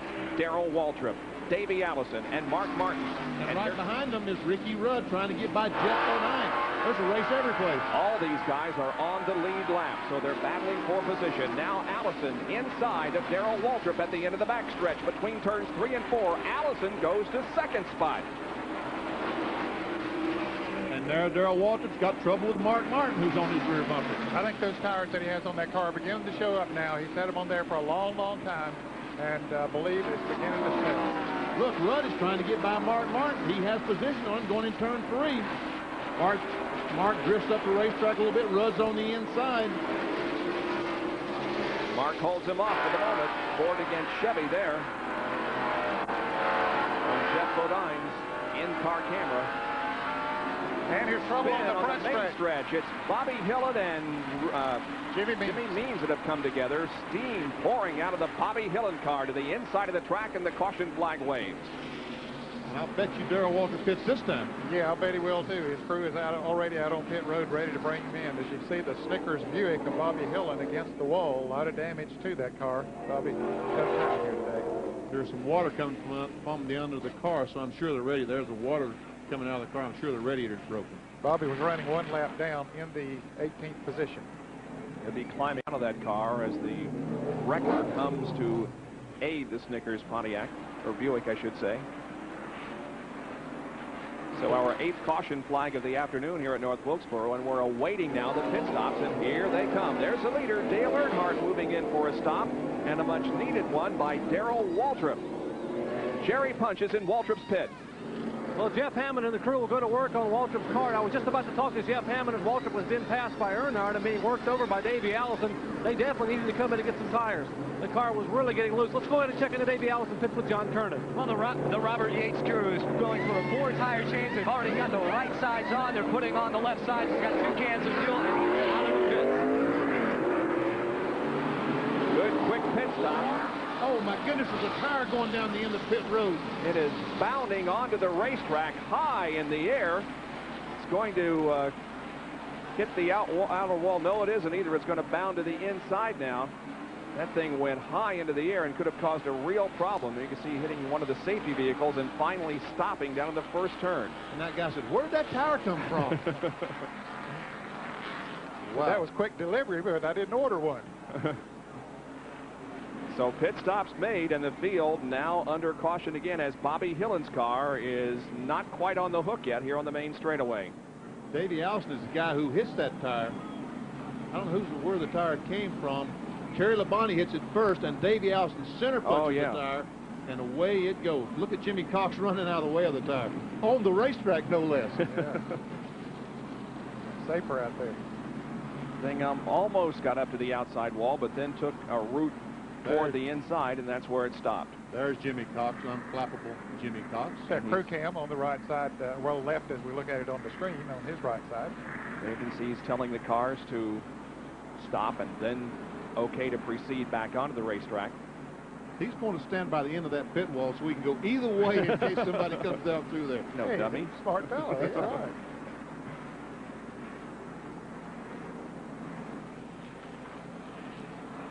Bobby Hillen's car there to the inside of the racetrack.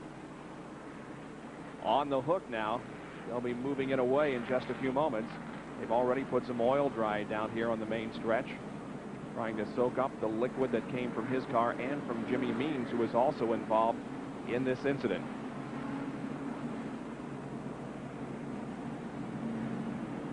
There you can see Hillen's car beginning to move away now.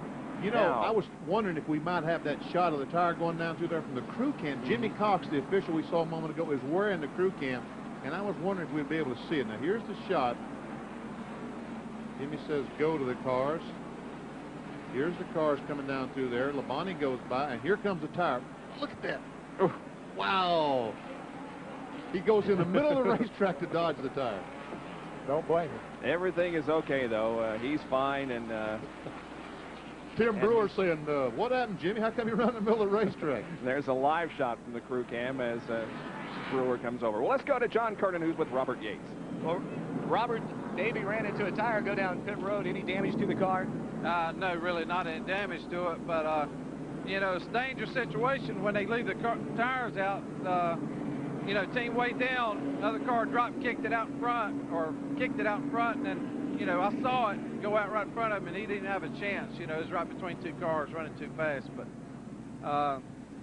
you know, they need to work on that deal with NASCAR, like the rear or tire carrier picking up that right rear tire. Now, he had moved up into second place. He's lost a few positions in the pits here getting out. Can he make those up? We hope so. The car's running good. There you have it from Robert Yates. Davey Allison's car running really well, and they're hoping to go to the front to make it 2 in a row. All right, the caution remains on the racetrack, so we'll take another break and be back with more of our coverage of the First Union 400 from North Wilkesboro.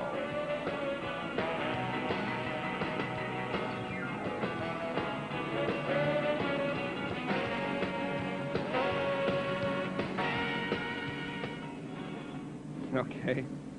I tell you what, that wasn't as dramatic as it could have been, but it's a great shot anyway. Thank you, Neil. That's great.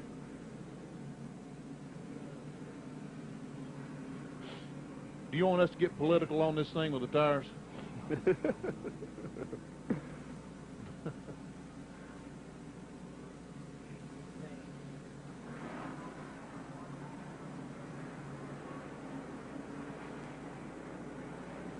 Okay. What about, do you have anything on the Bobby Hill and Jimmy Means crash from the stationary camera? What do you call it? The speed shot, maybe? That's right. And she's eating again.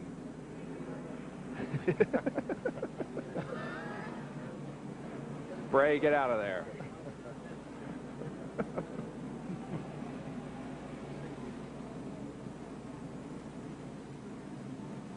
Saved you $2, Mike.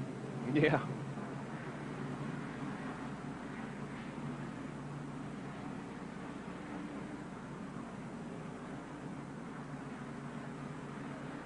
Yes. What happened with that tire? That was Darrell Waltrip's right rear tire, and when he took it off, they laid the tire down beside the right rear of the car. Normally, they had sent one of their guys to catch the right rear tire of the car in front of them that came off. That was Mark Martin's car, and that's normally what the other crews do all up and down pit road. Well, apparently, when they laid their tire down, when Labonte came out from behind Waltrip, he pushed the tire out into the middle of pit road, and then they got hit 3 or 4 times by different cars, and then it was history. So okay, that's what happened. All right.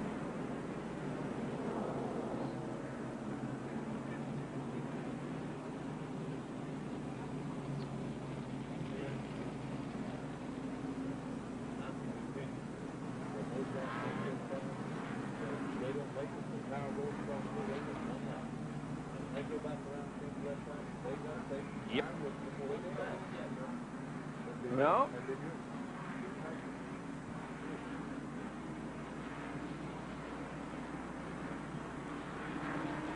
Yellow is still out at North Wilkesboro because of a crash here on the main straightaway involving Bobby Hillen and Jimmy Means. But we had a dramatic moment on pit road a while ago as we get set to go back to green. We'll show you what happened. A tire got hit by Bobby Allison, bounding it high into the air and creating some real concern. Now, the yellow car passes it. Allison hits it and sends it high into the air, bounding, missing everybody. You can see Jimmy Cox there, the paddle man, telling the cars to stop and go off pit road, running out of the way. And it just so happens that he is carrying our crew cam, and this is how it looked for his perspective. There you see that the tire begins to bound, and he runs out onto the racetrack to get away from it. So they're playing kick the can with that tire there, almost the way it looked. And there he is. Still got the paddle in hand and working hard.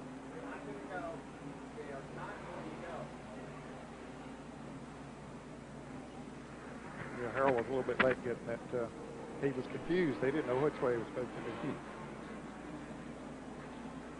No. Yes. Yes. Yep.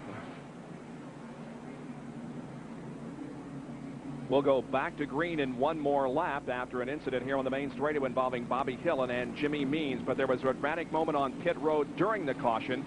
Davey Allison is going to hit a tire as he moves out of the pit area and send it bounding high into the air. Now watch. The tire gets shoved out into pit road. The yellow car misses it. Allison hits it, and it sends it high into the air, bounding down pit road. Jimmy Cox there on the left gets away from the tire, and it just so happens that he is wearing our crew cam, and here's how it looked from his perspective. You see the tire bouncing towards him. He runs out on the racetrack to get away from it. Can't blame him for that. That's the right rear tire off Darrell Waltrip's automobile. It was Terry Labonte hit it, pushed it out in the middle of the racetrack, and Davey Allison hit it. Green flag racing. Lap 196. We're almost to the halfway point of this event. And Brett Bodine in the number 26 Quaker State Buick, owned by Kenny Bernstein, that has the lead.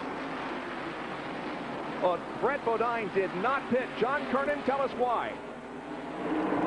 Well, Bob, Larry McReynolds says that they just had about 23 laps on that last set of tires, and they were just starting to come in. The car was running great, so instead of coming in for new sticker tires, he decided to leave Brett out on the track and pick up some valuable track positions all the way to the point. And he's not the only one that did not pit. Neither did Alan Kowicki, the 66 of Dick Trickle, and the 42 of Kyle Petty. The helmet cam worn by Harry Gant. We first saw this in Darlington a couple of weeks ago. This isn't as dramatic as Darlington, but we can still see how the driver's head moves around inside the race car. Again, is running one lap down, trying desperately to catch Brett Bodine to get back in the lead lap. Then if the caution should come out, he'd be in good shape. Harry is in 15th position. That means that there are 14 cars on the lead lap. One of the cars that is on the lead lap and very much in contention is Dale Earnhardt in number 3. A Big A Auto Parts pit stop performance report on Dale. 16.9 for the driver on that most recent pit stop. 23.3 for the crew, a total of 40.2 seconds. A good 4-tire change. What did it do? Well, he came into the pits in 2nd position, and he came out in 5th. That was on lap 186. But several cars did not pit in front of him, so he didn't really lose that many positions in the pit. Well, we see Earnhardt trying to go by the 4-car of Ernie Irvan before that Oldsmobile. Ernie's a lap down. Still, he's racing Earnhardt hard. Dale Earnhardt is now in 4th position. Kyle Petty there, number 42, is in 5th. The number 15 car of Morgan Shepherd in a battle with the 27 of Rusty Wallace. There they are. Both of these cars are on the lead lap, but they're running 13th and 14th.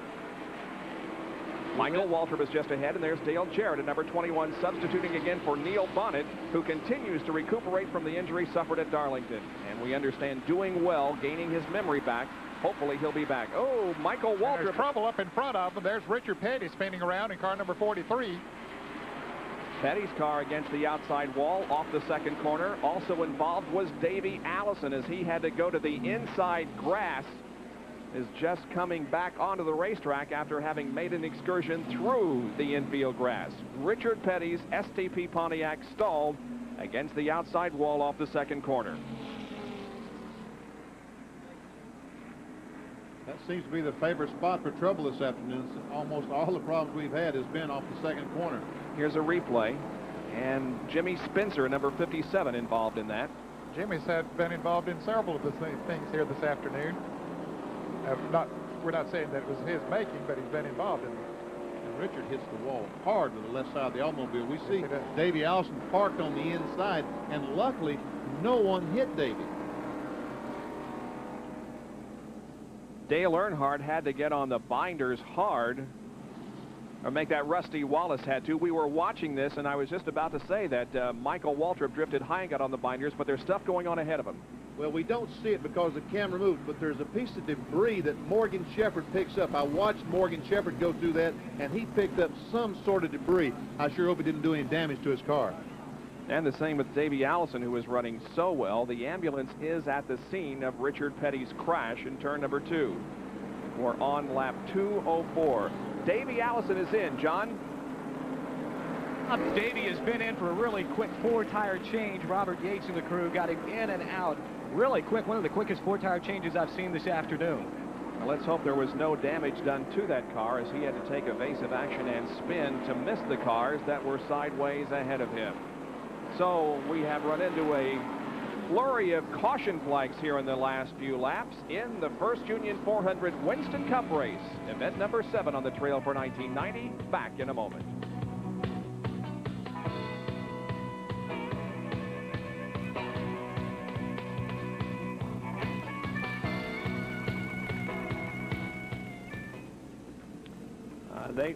They don't have Richard out of the car yet. He did hit that wall hard on the left side, too.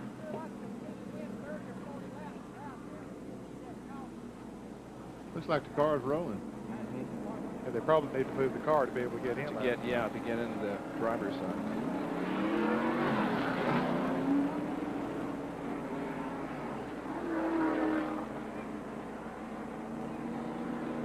Yeah, he's driving away. Okay. Yeah, he does. Power, right. Now we've got to thank Farmore for bringing the balloon up. Okay, Bob? Okay. Yeah, oh, okay. Is Jerry headed down for the Petty story? Gail Carlson and with the balloon. Okay. Well, they were talking about the ambulance. I heard you guys talking about. Yeah, he's okay. You want us to move on down to Petty's pits? Okay. Nice stuff. You might want to tell the guys up in the booth. We're going to need refreshments here. Larry McReynolds does not want to see these caution periods. Apparently his car is running a lot better under long green flag stretches, and he says that's what he would like to see. But his car was running just a little bit hot, and he says the caution periods have helped to cool it down. Okay. Oh, okay. Hi, guys. How's it going? Okay. Do you hear me now? Okay, we were gone for a few minutes. We had, yeah, we were down. I couldn't hear. What's going on? I was without audio at all.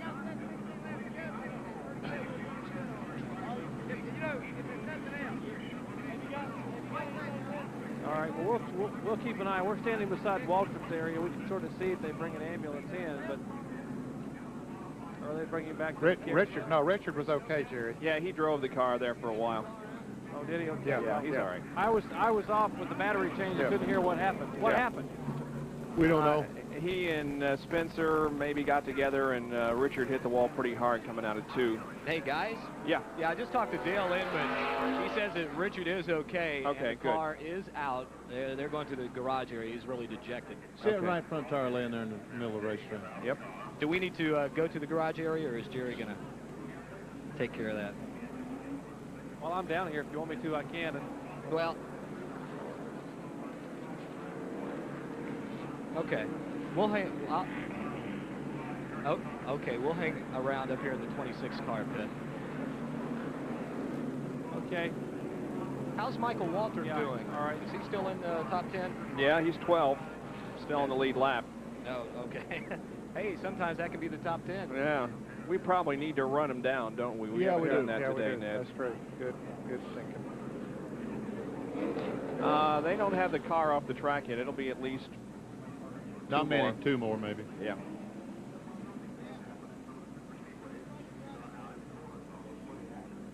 Atta baby, I was hoping you'd say that.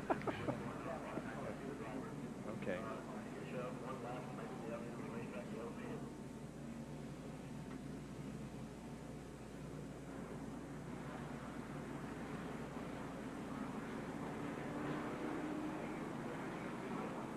Richard Petty's car on the hook as we are under caution once again here at North Wilkesboro. Richard is okay, but it looks like the car is definitely out of the race. Well, there's lots of hat wear here in North Wilkesboro, as there is at any race. And you know what's coming. It's time for Benny's Hat of the Week. And this week here at North Wilkesboro, we soar to new heights as we present the Hat of the Week.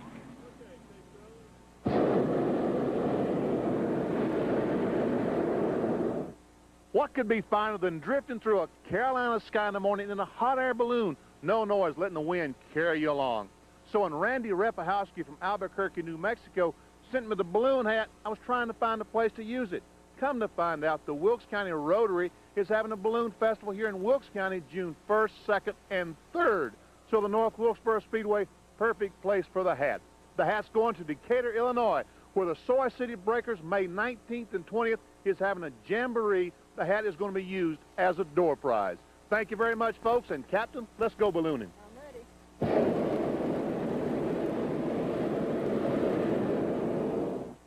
Don't let go of that rope, guys, please. Are you afraid of heights or what? Yeah. By the way, I got to say thanks to Gail Carlson and the Farmore people for bringing the balloon up. There's the address that you can write to and send your Hat of the Week, 112 South Main Street, Ellerby, North Carolina, 28338. Have you ever seriously ridden a hot air balloon, either one of you? Are you kidding? Benny has. We saw it. Yeah. About, what, No, 20 feet off the ground? I mean, really off the ground. I rode in one once quite a while ago, and I will never do it again. I'll say this much. I'm terrified of heights. Let's get back to racing. Okay. On the ground, speed fine. Here's Brett Bodine leading him down to take the green flag and restart the first Union 400 on lap 212. Brett Bodine is the leader of the race. Alan Kowicki, car number 7, is running second. Dick Trickle is third, followed by Dale Earnhardt and then Kyle Petty.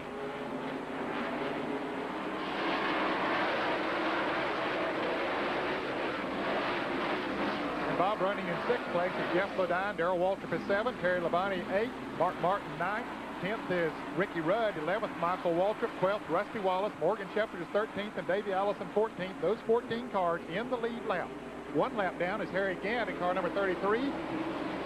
The car number 4, Bernie Urban, is 16th. 17th is Kenny Wallace, doing a great job here today in his first Winston Cup race. 18th is Mike Alexander. Dave Marcus is 19th, and Dale Jarrett in 20th position. From 15th through 20th, 1 lap down.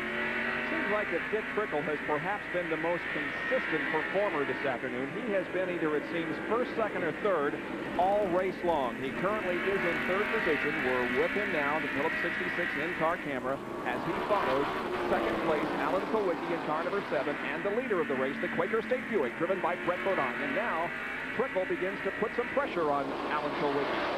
And in turn, Kulwicki starts putting a little heat on the lead car, Brett Bodine.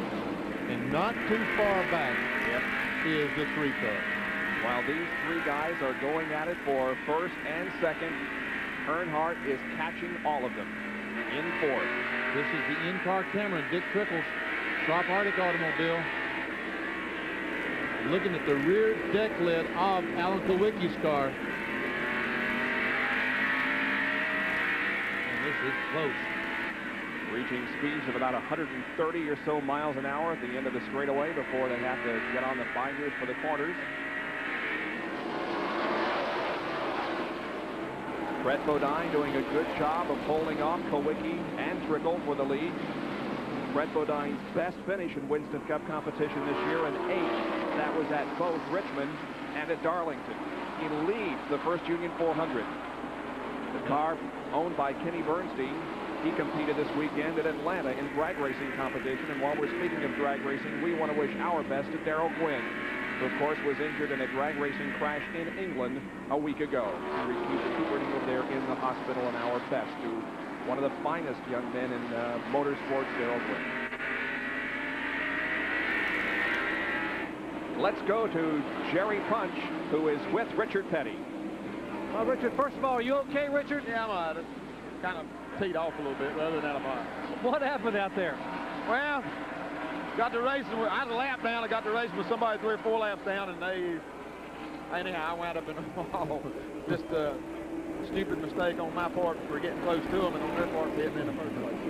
Dale, when the guys are working on the car, can they get it back in? I don't know. Went the front end up and the rear end, so don't look too good. 15-time winner here at North Wilkesboro, Richard Petty, trying to get back in it, but they got a lot of work to do. Indeed, Richard Petty leads in number of wins here at North Wilkesboro. His most recent was this race in 1981. Brett Bodine moving out to about a 2-car length advantage on Kulwicki. So Larry McReynolds, the crew chief on Bodine's car, said their car ran better after extended periods. Looks like he's a prophet because able to pull away by a car length or so. They didn't really want to see the cautions because they'd like to see some long runs because, as you just mentioned, the car runs better on the extended period. Boy, look at this race. But we understand the Quaker State Buick is overheating just a little bit, and so they like the cautions so it can cool down. From the side cam on Dick Trickle's car as Dale Earnhardt moves alongside. They come out of the 4th corner. Trickle gives him room. Here's Dale Earnhardt going to 3rd place. A number 4 car of Ernie Irvin is not on the lead lap. Once again from the side cam of the Dick Trickle automobile down in turn 3. Ooh, that's close. Ooh. Trickle once again challenging back on the inside. Okay, Earnhardt has the pass. And now he sets his sights on the number 7 car of Alan Kulwicki. Well, here now is our Western Auto Race recap. Brett Bodine leads, has led 34 of the 220 laps. The average speed 78.120 miles an hour. We've had 4 leaders, 3 lead changes, 8 caution periods for 42 laps, and 14 cars are on the lead lap. Mark Martin, Darrell Waltrip, Dale Earnhardt, and Brett Bodine have each led a lap. And those out of race include Rob Moroso, Sterling Marlin, Bobby Hillen, and Richard Petty. All of those because of incidents on the racetrack. Our Mechanic of the Year, Western Auto Mechanic of the Year point standings have Robin Pemberton in 1st place, followed by Gary Nelson, the 42 car, Tim Brewer, the 11 car, then Steve Lloyd of Sterling Marlin's car, and Donnie Wingo, who's the mechanic on the number 15 car of Morgan Shepherd. And Bob, we went down through 20th position. As fans are wondering about Bill Elliott, he's running 21st, 2 laps down. Ken Schrader is 22nd, 2 laps down. So is Rick Wilson. He's in 23rd, and in 24th position is the car number 10 of Terry Cope. There is Elliott on the outside to number 9. As you mentioned, he's 2 laps down, but there to the inside of him is the 6 car, the pole sitter for this event, and the only driver eligible for $30,400 in Unocal money, Mark Martin. Right behind him is the number 1 car, driven by Terry Labonte, and both of those cars are on the lead lap. Just ahead, the number 17 car, rather, of Darrell Waltrip.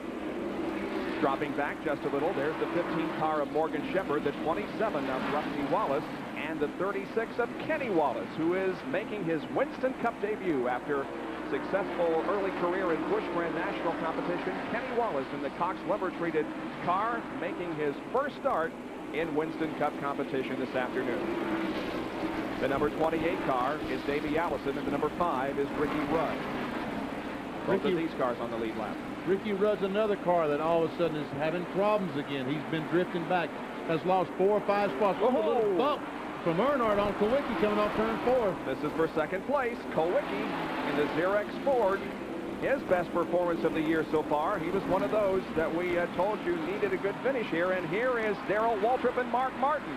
These two battled for the lead earlier, and now they're going for another position. And look at the paint trading going on between Dale Earnhardt and Alan Kulwicki as we cover the action all the way around the track for you. Good battle between Chevrolet and Ford. Each of those, the Chevrolet got the best of this battle. And the Chevrolet trying to get the best of this battle as Darrell Waltrip moves down on the inside of Mark Martin. That's a Chevrolet versus Ford battle. Waltrip in the Chevy and Mark Martin in the Ford. Jack Roush prepared car. We're moving the coverage all around in this one to provide the action for you on the short track of North Wilkesboro, and next Sunday we'll have the short track action from Martinsville, Virginia. So with Brett Bodine leading, the First Union 400 continues under bright, sunshiny skies. There is the battle between the number 7 car of Kulwicki and the 66 of Trickle. This is for third spot.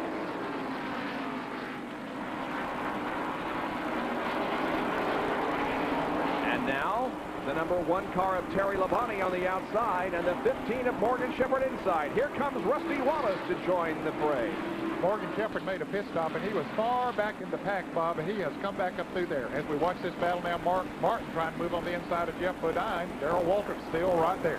6th, 7th, and 8th. Bodine, Martin, Waltrip. The leader is Brett Bodine in the Quaker State Buick number 26, and Dale Earnhardt in the GM Goodwrench Chevrolet number 3 is in second position. We'll be back right after this.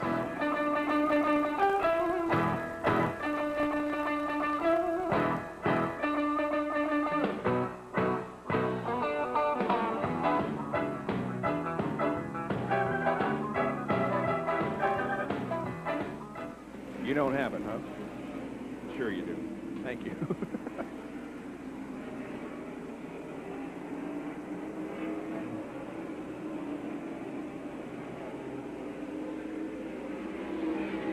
How about this Brett Bodine? What do you think?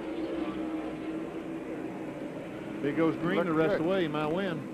No, Morgan Shepherd will win if he goes green the rest of the way. Think so? Think so? Yes, sir. He's coming on. Just past Waltrip.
Welcome back to North Wilkesboro, North Carolina Speedway, where the battle for the lead is going on between the number 26 Quaker State Buick of Brett Bodine and the number 3 GM Goodwrench Chevrolet of Dale Earnhardt.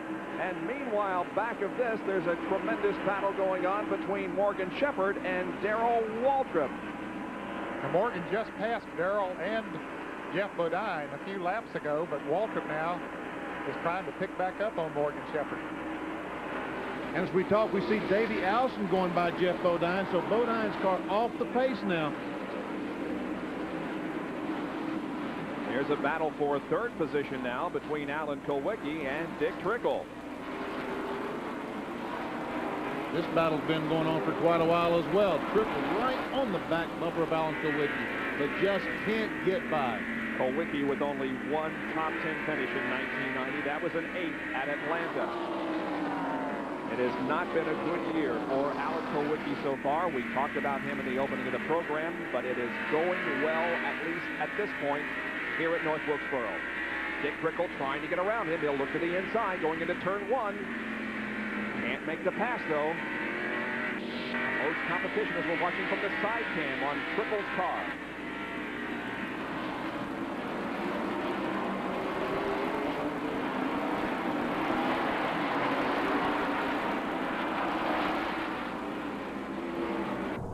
Now Earnhardt on the outside of Brett Bodine, trying to take over the lead from Brett. And look at this battle for third. 66 of Trickle to the inside of Alan Kulwicki. He's going to get third spot. Now what about up front with the lead? Well, it's still Brett Bodine leading, as now Dick Trickle has his sights set on this battle for the top spot as the two leaders pass Derek Hope. It's unbelievable that Earnhardt's car was that bad earlier on in the race and is that good now as he tries Bodine on the inside. Just up to that left rear going down in the corner. Say, Brett has done a good job of holding Earnhardt off, but now. And remember, Brett did not pit. The most recent caution, he did not pit to change tires, and Dale Earnhardt did. And now Earnhardt looks like he is ready to take over the lead. They battle wheel to wheel coming out of the fourth corner, but Brett does a tremendous job holding off the challenge. There they go into the corner, rubbing paint and side by side. Earnhardt with the slight advantage coming out of the corner down the backstretch, but boy, Brett Bodine is really putting up a battle. And Dale Earnhardt finally gets by Brett after a gallant battle by Brett. And all the Chevrolet fans stand up and applaud as Earnhardt goes in the front. He had to work for it. And the Brett Buick Bodine didn't just hand it to him on the silver platter. And all the Buick fans say shucks and sit down. Brett Bodine, of course, served as a color commentator during our telecast of a modified race Saturday afternoon. Did a great job in the booth here with Jerry Punch, and now is showing that his real prowess is on the racetrack. There they passed the number 2 car by Rick Mast. Let's go to Sean Kernan, who's with Larry McReynolds, the crew chief on the Brett Bodine car. Thank you, Bob. Larry, you just got Dale Earnhardt just past Brett. Are the tires starting to go away? Yeah, I think maybe Dale right now is on a little bit better tires than we are. He's got about 20 to 25 less laps than we did. We run good a lot longer than I thought we would on the used tires. We could probably use a caution here in about 20 to 30 laps, and then we'd be hopefully set for the rest of the race. But we just have to see. Still got a long way to go, and there's a couple of cars back there in the pack. It's still going to be tough. That 6 car and that 11 car. Well, there you have it. Brett Bodine's tires may be going away. I'd like to have a caution soon. All right, and you can see that Dale Earnhardt now is beginning to put some distance between himself and Brett Bodine. The 1 and 28 cars on the racetrack are running right together. That is Terry Labonte and Davey Allison. This is 9th and 10th.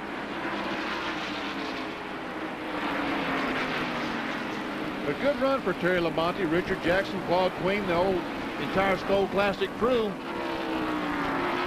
Well, Terry Labonte likes this racetrack. He has a great record here, 2 wins in 87 and 88, 10 top 5 finishes, and 18 top 10 finishes in the 22 previous North Wilkesboro starts for Terry Labonte.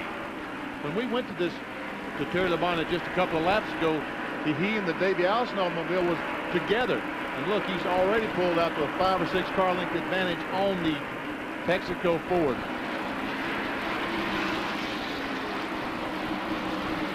Harry, of course, running a Nosemobile. Car looks like it's working well for him. Tell you what, it seems like today the track position is so doggone important. Only a few cars have been able to show the muscle to get by. Dale Earnhardt, certainly one of them. He's been able to pass cars almost at will. Elsewhere on the racetrack, Morgan Shepherd continues to move up. There's Darrell Waltrip following him right up through there. Rick Mast in number 2, and of course Harry Gant in number 33. Gant is not on the lead lap in 15th position, a lap down, watching from his bumper cam. Morgan Shepherd running 6th, Darrell Waltrip 7th. Ooh, look at Darrell right in on the back bumper of Harry going into the 3rd turn. Gant moves over, gives him plenty of running room. He tried earlier to get a lap back, but just couldn't quite do it. Brett Bodine was leading the race, so he has to be content now with running the first car on those that are 1 lap down. From the helmet cam worn by Harry Gant.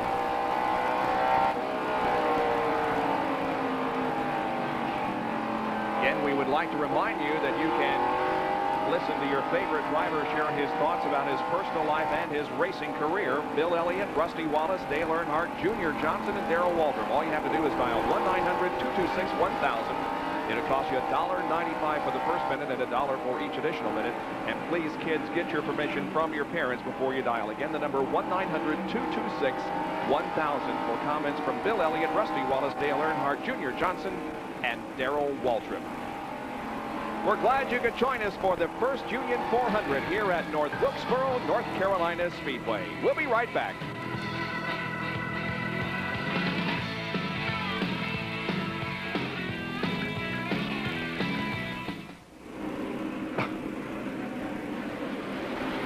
Bob Jenkins, Benny Parsons, Ned Jarrett, Dr. Jerry Punch, and John Kernan back at North Wilkesboro Speedway.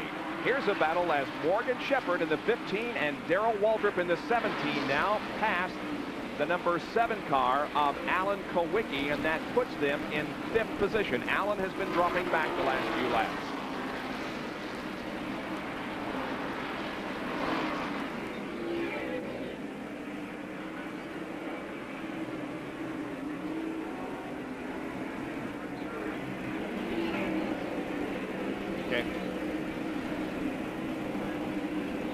Back at North Wilkesboro, where Dale Earnhardt leads the first Union 400. He was a lap down earlier in the race, but he's in the lead right now. Here's the best battle on the racetrack. It's between the 17 of Darrell Waltrip and the 15 of Morgan Shepherd, and it's for 5th position. Once again, a Chevrolet versus Ford battle. And here is Waltrip going to the inside. Did I see Morgan motion him by? Yes, Morgan told Darrell Waltrip, look, I'm going to give you the position. Just go on in the corner. Just pretend I'm not even there because I'm going to fall in behind you. And really and truly, that's the smart thing to do because these fellows can race side by side and lose a lot of valuable time. And a little bobble there from Alan Kowicki. His car just gone away the last few laps. It sure has. Back horribly. He was running 2nd not too long ago and has now really fallen back. Remember, Morgan Shepherd is driving with a bad back. It was really giving him some problems in the earlier part of the weekend. However, as you heard him explain to Jerry Punch at the beginning of the program, the pain is easing off just a little bit. And I would imagine that once you get in a race car and it's performing as well as Morgan's has, you just kind of forget about that back pain. Race car can be some of the best medicine in the world for you sometimes. Or the worst, whichever. This is good medicine for Darrell Waltrip because he needs a good run. This year's not been extremely kind to Darrell Waltrip, so he needs a good run today. Dale Earnhardt is the leader of the race. Coming up to put another lap on Bill Elliott. Elliott is already 2 laps down. Now Earnhardt trying to make it 3. Now we're going to hold the shot here for you. Watch for your favorite driver as he passes through the frame of the shot, and you can see where he is in relation to the leader of the race. There goes Kulwicki through. Davey Allison, Kyle Petty, Rick Wilson, Rusty Wallace goes by. The 5 car of Levi Garrett automobile, 20.8. I mentioned earlier, and Bob Jenkins told you at the beginning of the show, that Mark Martin qualified at 19.15 seconds, so they've slowed down about a second and a half. And if you fail to pick out your favorite driver that time, we're going to do it again. We're going to freeze the shot here and let everybody pass through the frame. Watch for your favorite driver, and at the same time, we'll time the lap by the leader, Dale Earnhardt. There goes Darrell Waltrip through. There's Morgan Shepherd, Harry Gant, Alan Kulwicki, Ernie Irvin. This way we'll show you everybody that's still on the racetrack and show you where they are in relation to the leader. That lap was 20.7, so a little bit slower. He was held up in traffic just a little. That translates to a speed of 108.695 compared to the pole speed of 117.475. Not too far up in front of Dale Earnhardt is Jeff Bodine, who started on the outside pole here. Jeff not running too steamy right now. There are 13 cars in the lead lap, and now just 12 cars as Ricky Rudd just went a lap down in the yellow and white car. Dale Earnhardt passed him, and here is Jeff Bodine, Dale Jarrett in the Citgo Ford number 21, trying to catch him. And inside of Jeff Bodine's car, that's Derry Cope on the right, Dale Jarrett behind, and here comes the leader, Dale Earnhardt, to try to put a lap on both of those. Dale Jarrett is already a lap down. And now we're looking out the back glass of Jeff Bodine's car. Close competition there between Earnhardt and Jarrett.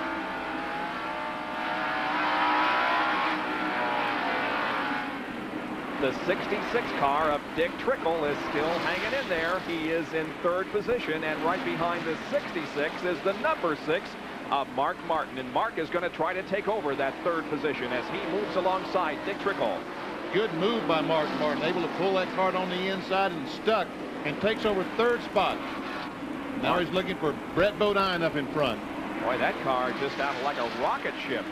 And you can see Darrell Waltrip come into the picture there, not too far behind them. He is running in the 5th position. Trickle now in 4th. Here's Earnhardt trying to put a lap on Jeff Bodine. Oh, Jeff. Well, he decided to come into the pits, and I don't think Dale Jarrett or Dale Earnhardt expected that. I think that was a last-minute decision by Jeff Bodine. He brings the Junior Johnson-owned Tim Brewer repaired number 11 Budweiser Ford in for a pit stop. They changed tires on the right side of the car, put the first tank full of fuel in. Now the Jackman goes around to the left side, and the tires are being replaced there as the second can of gas is going in. Dale Earnhardt, the leader, just went by to put Bodine another lap down.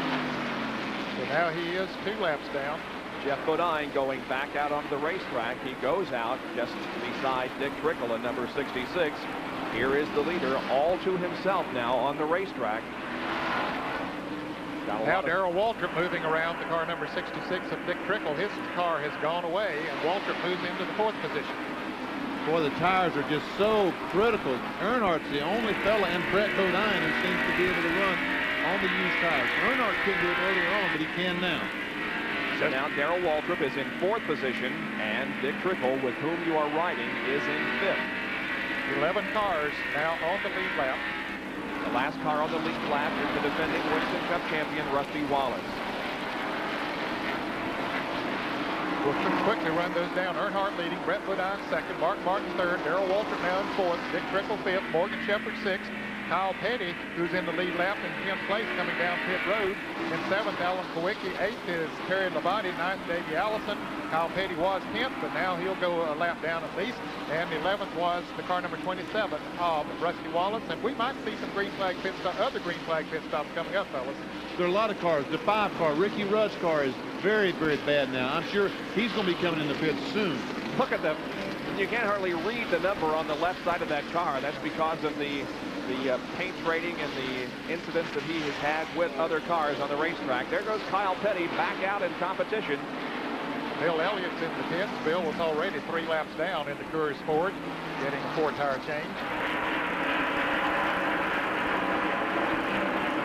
If the race were to go green the rest of the day, that would be good strategy to stop early and get 4 fresh tires. But caution flag comes out You got problems. Look there. Mark Martin has caught the 26 car. He is really on the move. That could be the fastest car on the racetrack. If Earnhardt isn't, Mark Martin is, I believe. He's now right on the back bumper of Brett Bodine. The number 5 car of Ricky Rudd comes in for a pit stop as we stay with the action on the racetrack and the battle for second position. Mark Martin looking to the inside of Brett Bodine, looking for second spot. And look at the 10 car of Derek Coachman up there as Mark Martin moves on the inside, takes the position. Derek was just in the pits, and you can see what it does. It allows him to stay down on the inside of the racetrack with those new tires on. And Darrell Waltrip has caught that group as well. Waltrip running in 4th place, so you're looking at 2nd, 3rd, 4th place there. Mark Martin 2nd, Brett Bodine 3rd, and Darrell Waltrip in 4th position. Passing the 25 of Ken Schrader, who has fallen off the pace after a good early run. Darrell trying to get out of 26 and just barely missed a quarter panel on the Brett Bodine car. He'll go inside of Brett Bodine once again. Darrell Waltrip. He has Ken Schrader and Mark Martin ahead of him on the low groove. And Schrader would just move over and look, he go 3 abreast. Well, now he's going to move up and let Darrell go on the inside. Bodine had the preferred line, but Schrader moved up. Now, good move by Ken Schrader. What's happening up front? Well, not much. Not much. Rusty Wallace in for a pit stop. Dale Earnhardt just continues to sail along. He has the number 12 car of Mike Alexander ahead of him and the 75 car of Rick Wilson behind him, but neither one of those are on the lead lap. Here's a car that was on the lead lap. Rusty Wallace, however, he has come in for his pit stop, and you can see his is the very last pit stop as Dale Earnhardt moves by and puts Rusty a lap down. Rusty is the last pit toward turn number 1. He goes back out in competition as we watch Dale Earnhardt trying to put another lap on Mike Alexander. Look at this. Darrell Waltrip has passed Mark Martin and has pulled about a 2-car length advantage. Waltrip now in 2nd place. Chevrolet is running 1st and 2nd. He is, however, a full straightaway, if not a little bit more, behind Dale Earnhardt. So Darrell Waltrip has some catching up to do. You can there you can see the interval. And look at Jeff Bodine with those new tires on the Budweiser Ford number 11. Michael Waltrip was in for a pit stop in the car number 30. And look at him move up on Dale Earnhardt. Another lap or so, they'll get one of their laps back.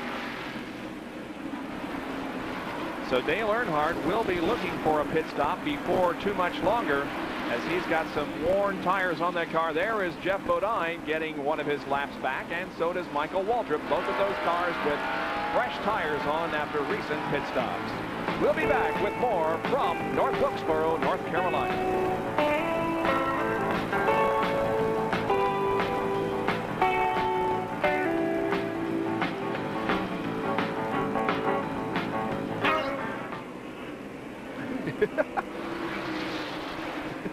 Wow. Benny, I'm sorry. You're going to survive all those years of racing and have a heart attack up here in the booth watching other people do it. I'm sorry, guys. Okay. Apparently what I'm being told is Barry Dodson said they can make it the rest of the way on fuel. Obviously, they're only about 120 laps. You might as well come in and get fresh tires. Okay. Might as well come in and get fresh tires and just hope that, so the tire give up is so bad. That's why Brewer and them pitted. So the car was just going away. Yeah. That's what Doug Williams says about Trickle. So the car is just getting so slippery now, they're just hanging on until they get their pit stop. Yep. Well, I'm standing here beside Childress. They're talking a little bit right now. Let me see what I can find out. They're shaking their head. I think they'd like to get one of them yellow hankies out there. What lap are we on? We only got 100 laps to go.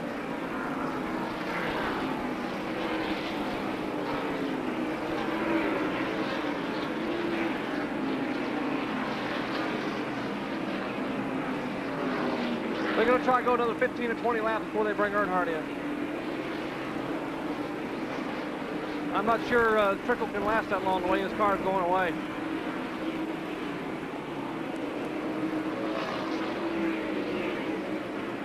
I can't see the scoreboard. What lap is it? We're coming up on 300, Jerry. Okay, thanks. 300 right now. apparently the tires are only lasting somewhere between 60 and 70 laps, maybe 75 or 80. I think that's why Earnhardt would like to be able to make another 15 or 20 laps. That way he'd know he'd have the tires and would make it all the way without really having to push the car. I mean, that's just my own feeling from what I'm seeing down here. I think that's a good observation. Because if they were to get a late caution with 20 laps to go and someone were to come in and put fresh tires on, Earnhardt didn't pit, it could really be trouble. But whatever. Other than that, it's a beautiful day down here.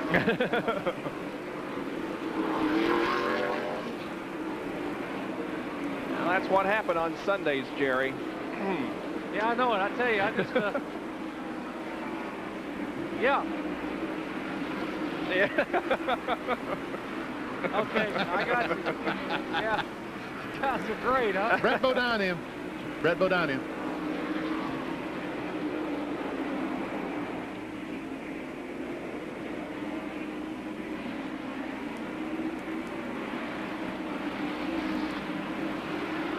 Back at North Wilkesboro, North Carolina Speedway in the First Union 400, Dale Earnhardt leads this race with just a little less than 100 laps to go, and the number 26 car of Brett Bodine, which was leading not too long ago, has come in for what could be his final pit stop of the afternoon should we remain green the rest of the way. He was running in 4th position when he came in for the stop. Now, the leader of the race, Dale Earnhardt, will have to come in for another stop, we assume, between maybe the next 10 or 15 laps. He has put Alan Kowicki in number 7 a lap down, and now there are only 7 cars on the lead lap. Kowicki just a few laps ago was right in the thick of things, and Rusty Wallace, who has made a pit stop and is on fresh tires, gets one of his laps back. And so is Rudd. The yellow and white automobile has made a pit stop, has changed tires, and Earnhardt knows he can't contest it. Look, folks, he just moves over and says, you got the racetrack.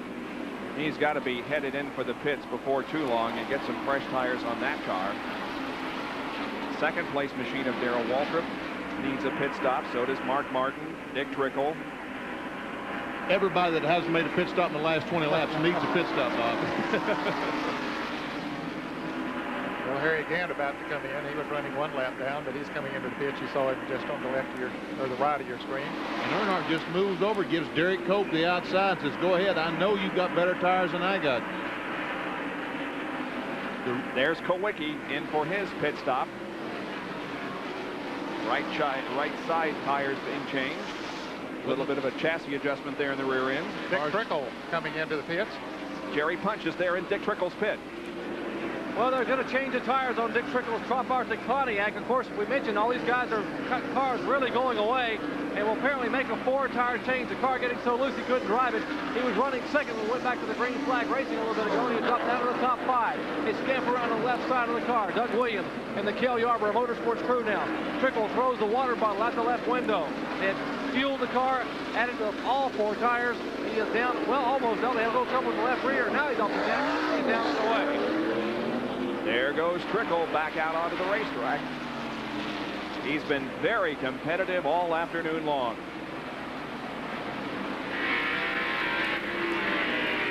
In-car camera at work once again. Michael Walton's car has slowed on the racetrack going into turn 3. He had made a pit stop and was running very good after that pit stop, but he's now coming into the pits. Dave Marcus, who's having a good run also here today. I thought he was coming into the pits, but he decided not to. Harry Labonte is into the pits. The Skoal Classic car number 1. There's Davey Allison and Jimmy Means running together on the racetrack. Davey Allison pitted just a few laps ago, changed 4 tires. We see Morgan Shepherd on the right of our screen just going in the pits. Here comes Earnhardt, staying out there another time.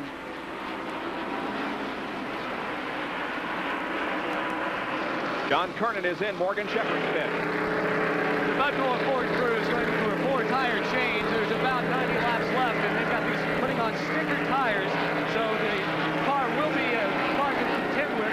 Although we have been seeing the tires fall off after about 6 years. But Morgan still gets one of the cars to beat. And Jerry Punch is down on the other end of the pit road where Dale Earnhardt's crew is getting ready for a stop. And Mark Martin is coming into the pits. He was running in the 3rd position. Dale Earnhardt and Mark Martin both victory on the pit road. Here is Mark Martin's Folgers Ford. They will change the right side tires. Robin Pemberton now having a little trouble with the right front. Gets the tire off. Meanwhile, here is Earnhardt, the leader, who brings the Goodrich Chevrolet on the pit road. Now, they will change all 4 tires on the car number 3. The defending champion of the First Union 400 crew, Will Lynn, David Smith, Kurt Sheldon under the crew, going to work on the right side of the car. The jack down to the right side. They come around. 12 seconds, 13 seconds, there's a clock now ticking away. There goes Mark Martin's car by Earnhardt. Left side tires off. Shelberdine puts the left front on. 21 seconds, the clock still ticking now. Lug nuts are on, the jack is dropped. Earnhardt is down 24.8 seconds, 4 tires, and back to turn 1. Dale Earnhardt looking for his 3rd victory of 1990. He won at Atlanta. He won at Darlington. The leader at the race at the moment is Darrell Waltrip in car number 17, but he'll need a pit stop before long. I don't think he wants to stay out there too long because Earnhardt will probably run a good second or a second and a half faster than will Waltrip with the new tires on. And I'll tell you, here comes Waltrip right now. He's not going to stay out there too long. The crew is waiting on him, ready to spring into action. Jerry Punch is also ready to spring into action. 9-time winner here at North Wilkesboro Speedway. Darrell Waltrip has the Tide Chevrolet. Now his crew going to work. Kenny Dixon has already rolled the right front tire off. Jeff Hammond twists the jack and runs around to the left side of the car. Billy Wilbur now takes the left rear tire. They're having trouble now with the left rear tire. Sandy Jones having trouble. That would have cost him a couple seconds. 17, 18 seconds. The clock now mounting up. The car off the jack, and now it's down in here 20.9. Although they had some trouble, still a great pit stop for the Tide crew. Boy, it was 20.9 seconds for a 4-tire change. You can't ask for better than that from the Darrell Waltrip crew. And you know what happened to Darrell Waltrip? He had the car in neutral when they let the jack down and didn't have it in gear. He let the clutch out. It cost him a second or two because he had to stop, put the car in first gear. Mark Martin assumes the lead of this race. So he was in the pits just before Earnhardt came in. So spin down in turn 1. Kenny Wallace is involved. Kenny Wallace slams the wall in turn number 1. And a lot of pit stops were made just a couple of laps too soon, weren't they? Darrell Waltrip, what, 2 laps? 2 laps too soon. He could have had the entire field a lap down, I think. Boy, Kenny Wallace appears to have hit the wall very hard down the first turn. You can see the damage to the car. Kenny in his very first Winston Cup race. Now and the yellow is out for the 10th time this afternoon on North Wilkesboro, North Carolina Speedway. So we will have to clean up the track and get the 36 car off of it before we go back to racing, and we'll take another break.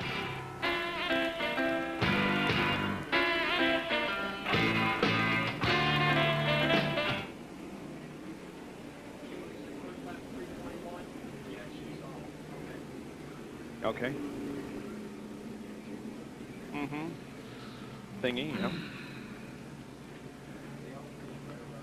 Boy, he did. That was cool. Jake Elder is standing here with me. Jake just held up the stopwatch and said, Jerry, did you see that? Talking about the Waltrip pit stop. He said, Jake got him at 19.68 seconds. I don't see anything like that. He said, and the thing wasn't even in gear when it got off the jack. So that's phenomenal. Yep. That's more words than Jake said about a year and a half.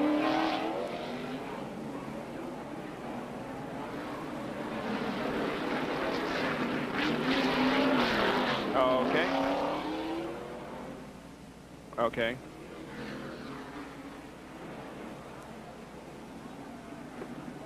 And if he hadn't geared, it'd been even for him. Yep, that's right. He had 2 problems and still did it in 20.3. Yeah, he could have gained a lap on the field. No, not that quick.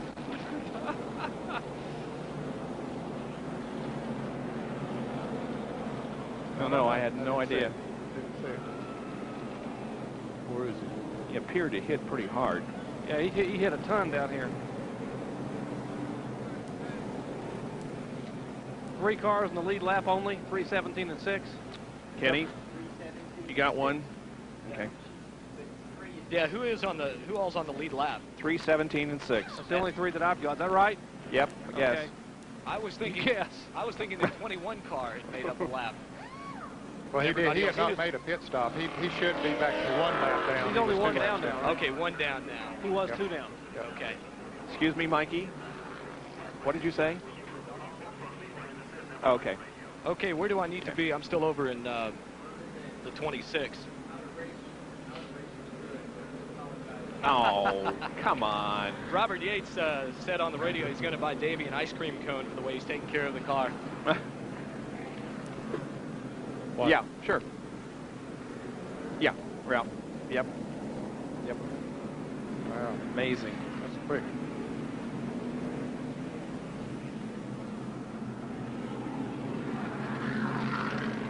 Yeah, that's right. That's correct. Yeah. Well, because everybody others, else had pitted. yeah. Everybody else had pitted. Everybody else had already pitted. So He was probably in that's the why lap by himself. But Yeah, he was. Yeah, that's right. The other two lead lap cars were pitted. Yeah, it is. Which also means that Earnhardt had a good pit stop. For Darrell to make that good of a stop and still be second after. Okay, and now we've just got the 3 cars on the lead lap, and we've got, what, 75 laps left. Should I be moving down or stay here, Pam? Scoring. Okay. Okay. Yep. Yo. Yeah, it is. Yeah. Okay. I wasn't sure what. Well, at time least you they're were. given. The 26 car is in 4th now on the leaderboard. Thank you, Bob. By the way, what? There's the king. Thank you.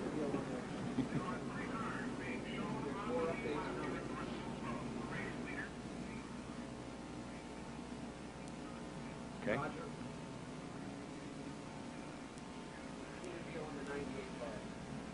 Yeah, let's get rid of some of this crap here.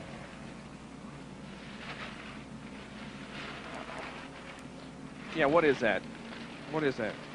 404, ladies and gentlemen, write this down. 404. It's Russ McGonigal's birthday, and we need you to call him. Yeah. Okay. Satellite viewers, the 900 number to dial is 1-900-226-1000. No, that's not Russ's home phone number. That's where you can hear from your favorite driver, Bill Elliott, Rusty Wallace, Dale Earnhardt, J.J. Johnson, or Darrell Waltrip. Pick up the phone, give him a call. Cost you $1.95 for the first minute and $1 for each subsequent minute, and kids to get your permission for parents. The question this week is, what would you be doing if you weren't racing? What would you be doing, Bob, if you weren't racing? Owning a Dairy Queen. The whole baby. I'd be your best customer, too. If I wasn't racing. And Jer. My hero, Corky. And Dick Brooks. Hello.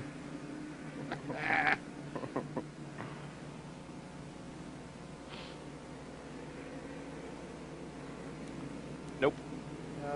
Well, they moved the brooms down off the racetrack now. Yeah, they're right. pretty close. We never did do that, did we? Well, it hasn't been a major factor because all the action's been over right, two. One. Yeah, it's a good thing we didn't do that. You guys take care of me so good. That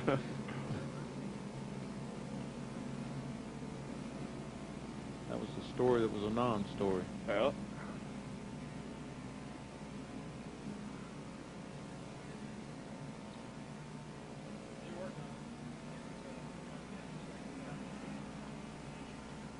Did we ever figure out who hit Kenny Wallace? Mm-mm.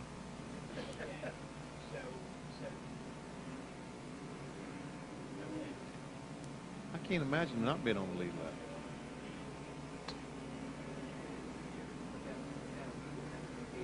Yeah, I think I'd have to agree. And the 66. I don't understand how come the 66. Who? Who? Oh.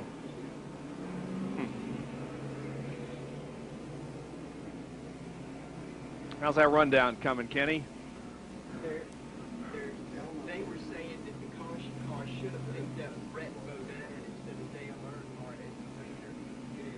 And so they're checking the scoring. Okay.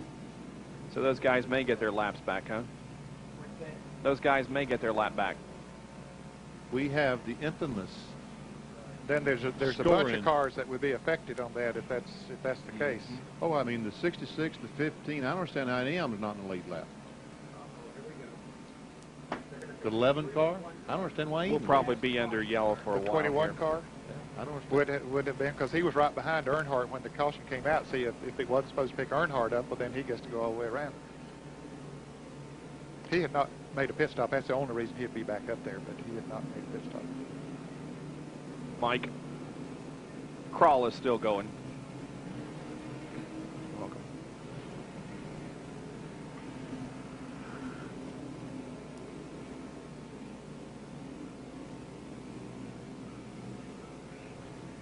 Are we going to red flag this thing and get it over with? They're letting Earnhardt go by. They motioned him by, didn't they? Well, I don't know. If he might be trying to tell them that I'm supposed to go by, or I don't know what the deal is. They're fixing to play. Yeah. Everybody's going by. Clear back to Brett. Yeah, they motioned Earnhardt to go by. He didn't want to go by. They kept motioning. Now they're telling him to tilt. They're telling Childress to tell him to go by. Well, what are they going to do with all those cars that that made pit stops after that? On the lead lap. Yeah, they've got Brett is the leader. I don't know. Maybe he had been in a lap by himself, and that's why they let Earnhardt go around. So that's what happened. And some of these other guys getting back on the lead lap, and that was what Larry was talking to NASCAR about, apparently. Now there are pace cars picking up. And also, this extended caution is causing the 26 car to overheat a little bit more, apparently. Huh. Running about 240 degrees, I believe. Come on, Harry, get around there. Yeah, go on, Dale. Everybody go. Everybody back to Brett. Okay. Okay. Martin, give me a rundown now. Okay, 26, 7, 3. Yes. 1, 17, 6, 66, 15, 27, 11. Now, I'm not sure about the 7 car, Benny, because he had been lapped on the racetrack before they started making pit stops. I'm not sure he is either. You're right. Or the 5 car. Yeah. Still yellow.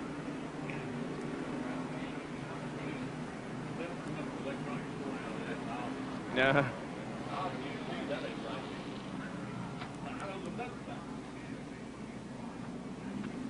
Rick Wilson must be out of brakes, as he was last year at this time. Yeah.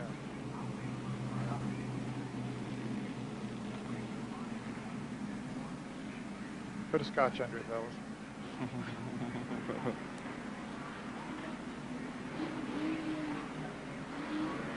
They did, the jack. Yep.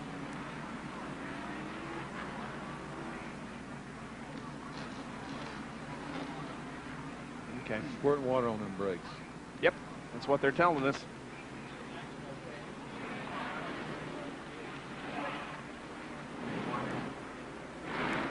Third, they say. Third. It's 26, 3, and 17. And then 6, and then 66.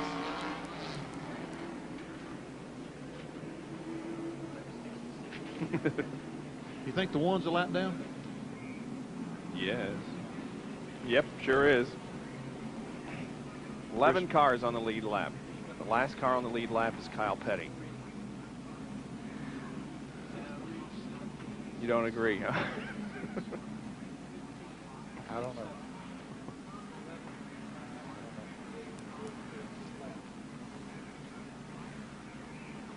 If what they did was right, the 21 cars on the lead lap.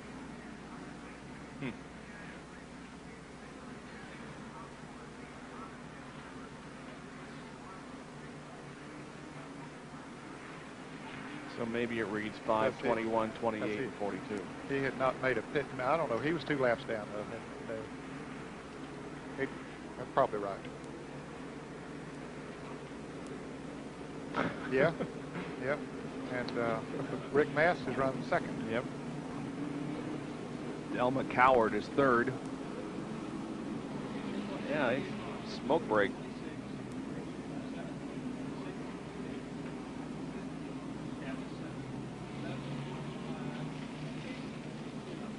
If we were in the press box, Chip Williams is explaining it. Yep.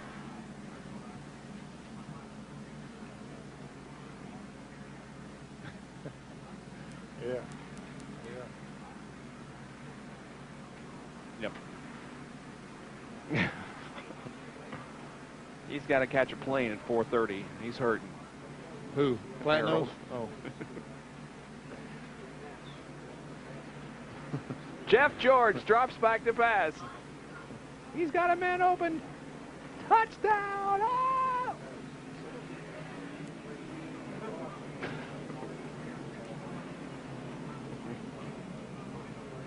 Yes. What is it? Well, let me see who the Lions got, man. Oh, they got Andre Wire. That's right. Yeah. Yep. Patriots got Chris Singleton. Who'd the Hornets get? They're a little past halfway on this thing.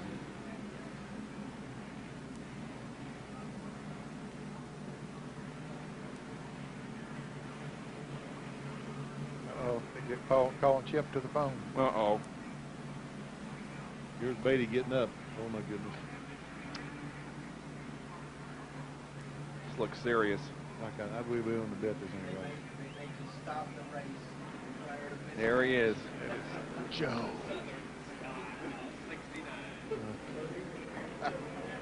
Boy, I love to dance with him, though. He is a good dance partner. we Folks, that was Bob Jenkins said that. Hey, I'm not ashamed of it. Joe V and I are... we do it. Now the cards and letters are really going to come in, aren't they? See, he's dancing up there right now.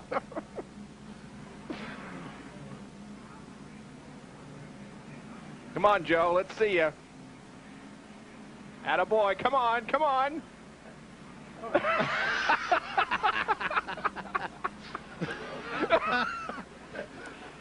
I love it, I love it.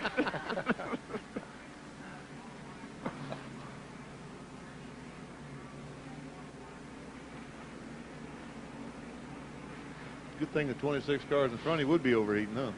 Yeah. Uh-oh, this guy over here is hot. Where? Did you see him, the big guy? Uh-uh. Hey, you're right. You're doing good.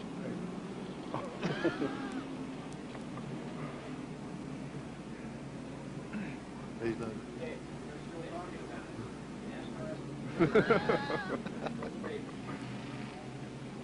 There he is, yeah.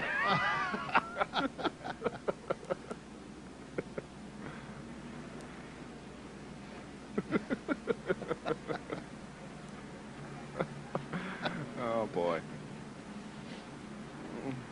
What lap are we on? 2 more than you was the last time you asked. What Still lap are we counting, on? Jack? Yep. 3 what? 336. 336. I think I need to go to the restroom. Go ahead.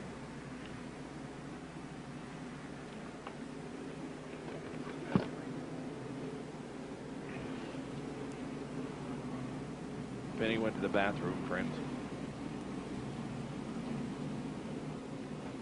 Michael Waltrip is. How long has he been behind the wall? A little while, yeah. Really? Yeah, I made mention of the fact that he came in. I didn't say that he went behind the wall. I just said that he... Are there what? Red flag or call it a draw. Well, Everybody I wins, thought right? you said they were going to call it red flag the race and then draw for position. Right. Michael Waltrip has a transmission trouble. That's what they're back there working on. Oh, okay. He's been back there a little while. They're putting numbers in the hat. Mm-hmm. Yeah, Kenny Martin. One to go. One to go. For like All Vietnam. right.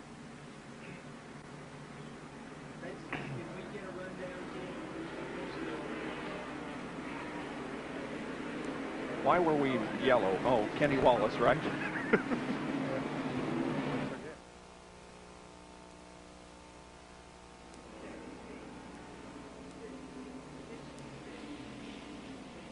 Where everybody's trying to go down there. They're all trying to. Mm-hmm.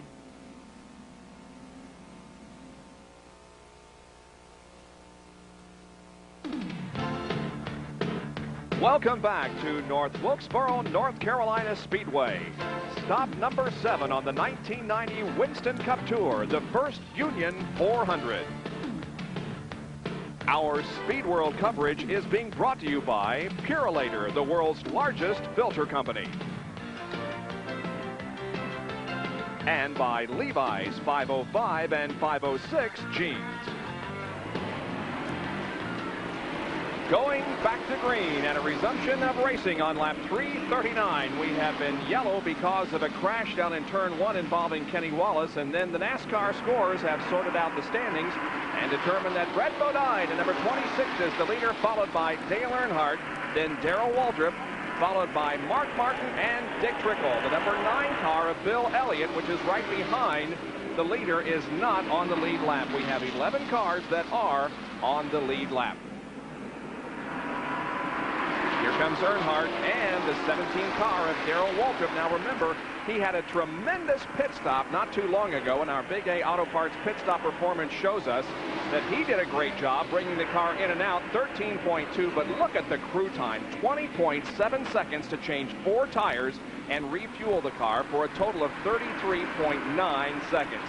How did it affect him? Well, he came into the pits and in the lead, and he came out in 3rd position, but a great pit stop by Darrell Waltrip. Jerry, were they talking about it down there on pit road? Absolutely, Bob. I mean, they stunned some people that aren't easily impressed, like the veteran Jake Elder, who was sitting there watching it. Now, Jake got him a little under 20 seconds. He said, hey, I can't believe that. In fact, they had trouble with the left rear tire, which probably cost them a second, and Darrell had the car in neutral when he dropped it off the jack, so that's another second. It could have been 18 seconds for 4 tires. That's almost unbelievable. It really is. 2 problems and still a pit stop that quickly by the Darrell Waltrip crew.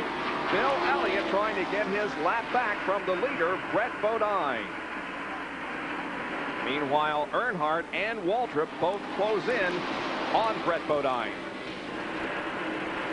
And Mark Martin is also right there in 4th position. Tell you what, I think Bill Elliott is he's at least 1 lap down. I think he's 2 laps down. Brett Bodine 3 laps down. He would be better served to let Bill Elliott go on because he has outrun him a little bit right now. What he's going to do is let Earnhardt, Darrell Waltrip, Mark Martin, the rest of the field catch him before Bill Elliott, before whatever happens with Bill Elliott's going to happen. Bill Elliott is in 19th position, 3 laps down, trying to make it 2 laps down.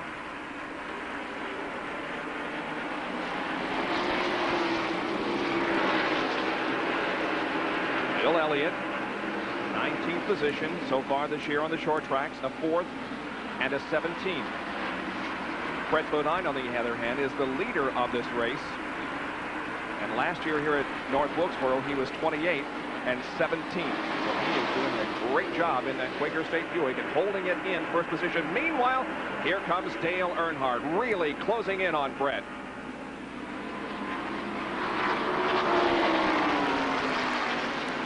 Well, Brett has the preferred line, and that's on the inside. Earnhardt coming up there.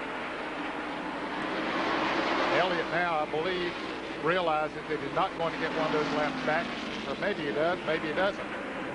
Darrell Waltrip is just watching all of this back in 3rd position, knowing that there could be some contact up there between Earnhardt and Elliott and Brett Bodine. There, Earnhardt had to slam on the brakes to keep from running into the back of Brett Bodine. But now Brett pulls easily ahead, and Darrell Waltrip is there in 3rd position. Mark Martin putting the pressure on Darrell Waltrip. Darrell better not watch too much longer because Mark Martin's going to be going by him. There's Alan Kulwicki, Morgan Shepherd's entire field is pulled up on the back bumper of Mark Martin. Now the 7 car of Alan Kulwicki is not on the lead lap. He's a lap down in 12th spot. 11 cars on the lead lap with Brett Bodine leading. And there is the number 5 car of Ricky Rudd and the 11 of Jeff Bodine, and Jeff is in 8th position in the Junior Johnson car. Started outside the front row. 50 laps to go in this one. 350 laps completed. Back to the leader. It's Brett Bodine, but being pressured by Dale Earnhardt. As now Bill Elliott has let the leaders go. This looked like the same picture we saw last fall, except the positions were reversed. Now 3 cars were 3, the black 3 was in front, the green 26 was in the rear. And of course the 26 was being driven by Ricky Rudd at the time. Darrell is pulled up on the back bumper of Dale Earnhardt. He sure is. Waltrip looks like he did have thoughts of taking away second position from Dale. It's amazing. Earnhardt was up beating on the back bumper for 26. He's going to have his back bumper worn off here in a minute. Earnhardt had some problems in the early going, fell a lap down, but made it up. Just behind this action, the 15 and the 27 car. There's the 15 of Morgan Shepherd and the 27 car of Rusty Wallace. He is on the lead lap in 6th position, and Dick Trickle in 66 is just behind Rusty. This is one of Rusty's better performances. He needed this finish, or does need a good finish, to keep the spirits up. He started off the season with 3 top 10 finishes, but then has fallen off the last 3. And you heard him say on Speed Week last night that he needs to get rid of some of his commitments from the sponsors to concentrate on the action. The number 5 car of Ricky Rudd is also right there behind Dick Trickle.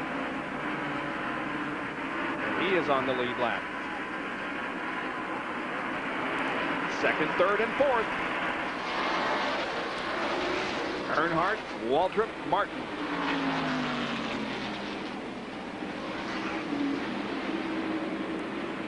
Brett Bodine pulled out about a 10-12 car length advantage over Earnhardt. Larry McReynolds told John Kernan earlier on that his car seems to run better on hot tires. Proof of it is he's able to pull away from Earnhardt just a little bit. And Brett Bodine has never won a Winston Cup race, and as a matter of fact, he's never finished second in a Winston Cup race. His 3rd place finish at Charlotte, his best career finish ever. So we may have a first-time winner in Winston Cup competition this afternoon out of Brett Bodine, who right now is leading the First Union 400, but getting pressure from Earnhardt, Waltrip, and Martin.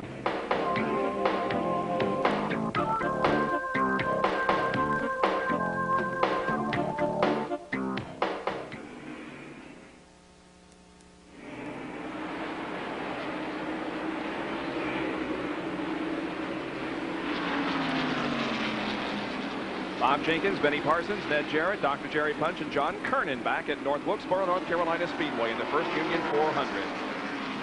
The leader is Brett Bodine in the green Quaker State Buick number 26. Second place, Earnhardt. Third, Waltrip. Fourth, Martin. Fifth, Morgan Shepherd. Shepherd trying to keep alive his streak of finishing in the top 10 each and every race in 1990. Despite the back problem, Morgan Shepherd is running in 5th position.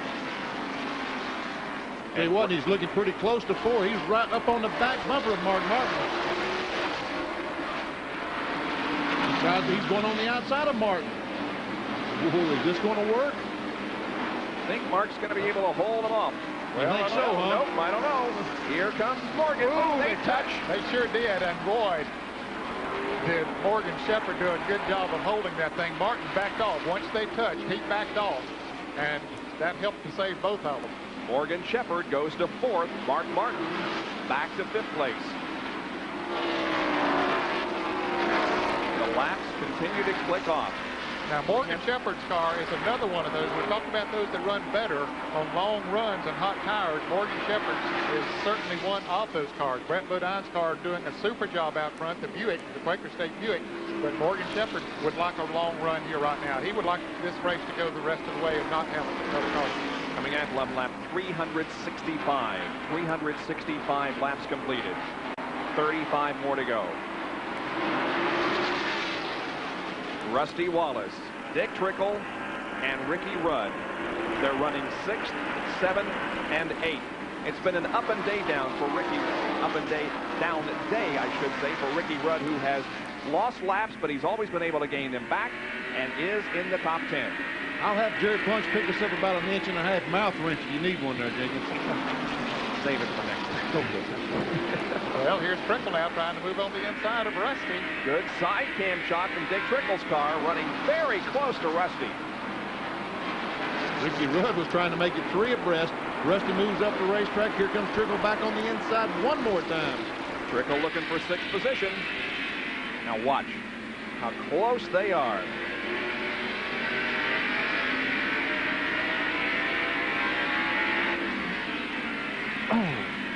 It is close. Man.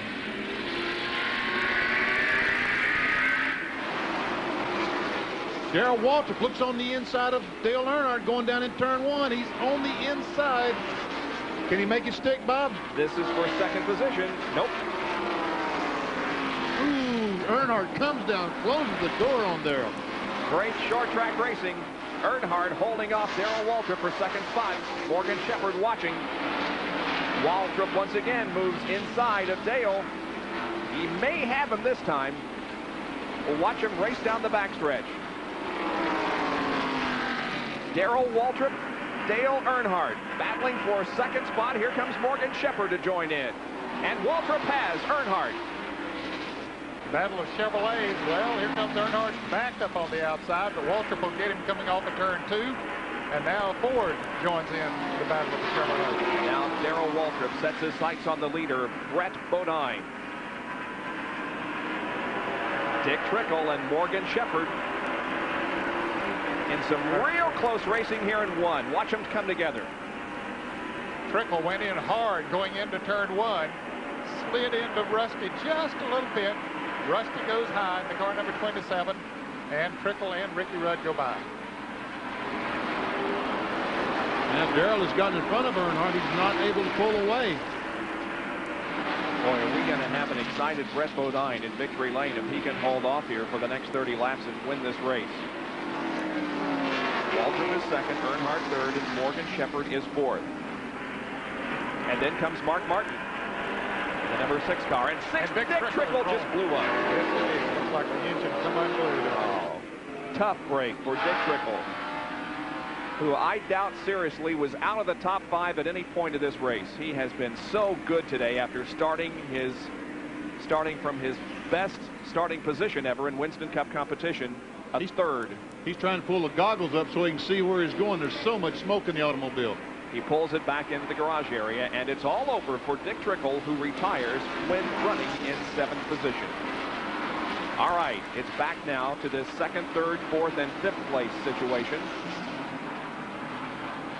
as Brett Bodine continues to lead the First Union 400.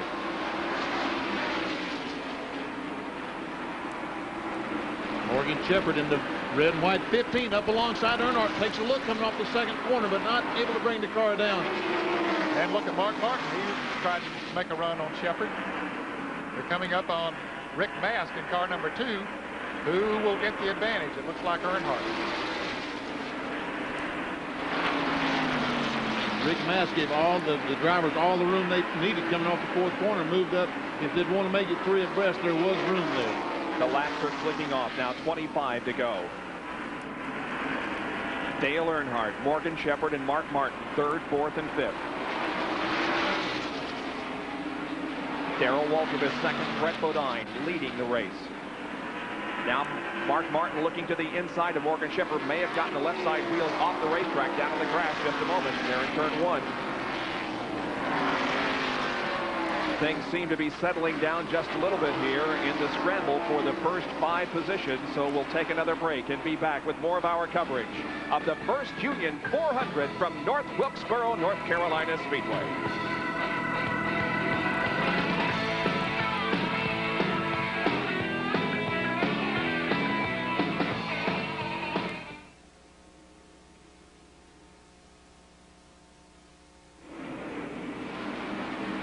Brett Bodine from Chemung, New York, in the Quaker State Buick leads the First Union 400 with less than 25 laps to go. In 2nd position is Darrell Waltrip, and there is the interval between 1st and 2nd. Then comes Earnhardt, Morgan Shepherd, and Mark Martin. Let's go to Jerry Punch, who has to be a very disappointed Dick Trickle. I'm sure he's disappointed a little bit, but Dick, an outstanding run for you today. Super effort.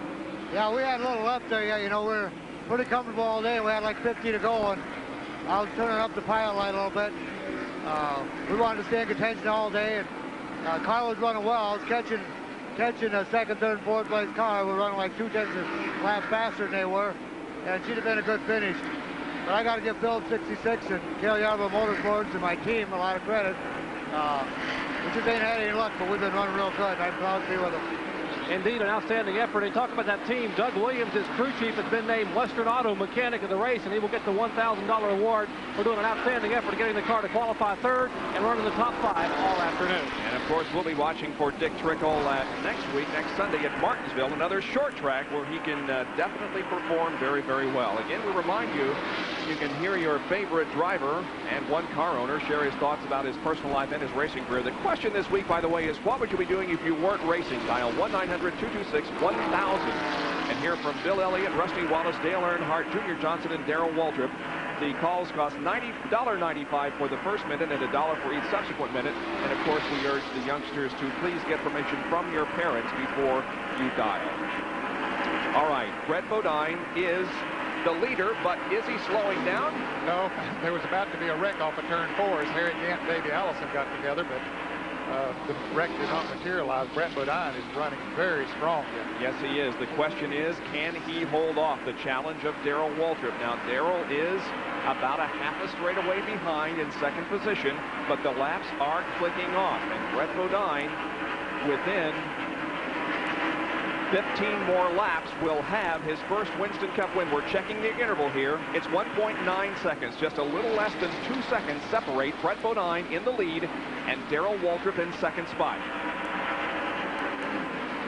Brett Bodine, this lap, has clear racetrack in front of him going through the third and fourth corner. The break that Bodine needs now is to catch the traffic on the straightaway so he can get by him and run the preferred line through the corner. Run where he wants to, not where the other car dictates he has to run. Look, 1.8, so Darrell Waltrip gained 1/10 of a second that lap. He sure did. But he'll have to gain more than that, fellas, because there are not that many laps left. 1/10 of a second a lap won't do it. Brett Bodine running up behind 2 cars is running side by side. Ernie Irvan and the 12 car, Mike Alexander. I don't think we shut off the clock there as where we should. It was less than that. We'll try it again. It's difficult. I got confused there a few laps ago between Darrell Waltrip and Derek Cope's car.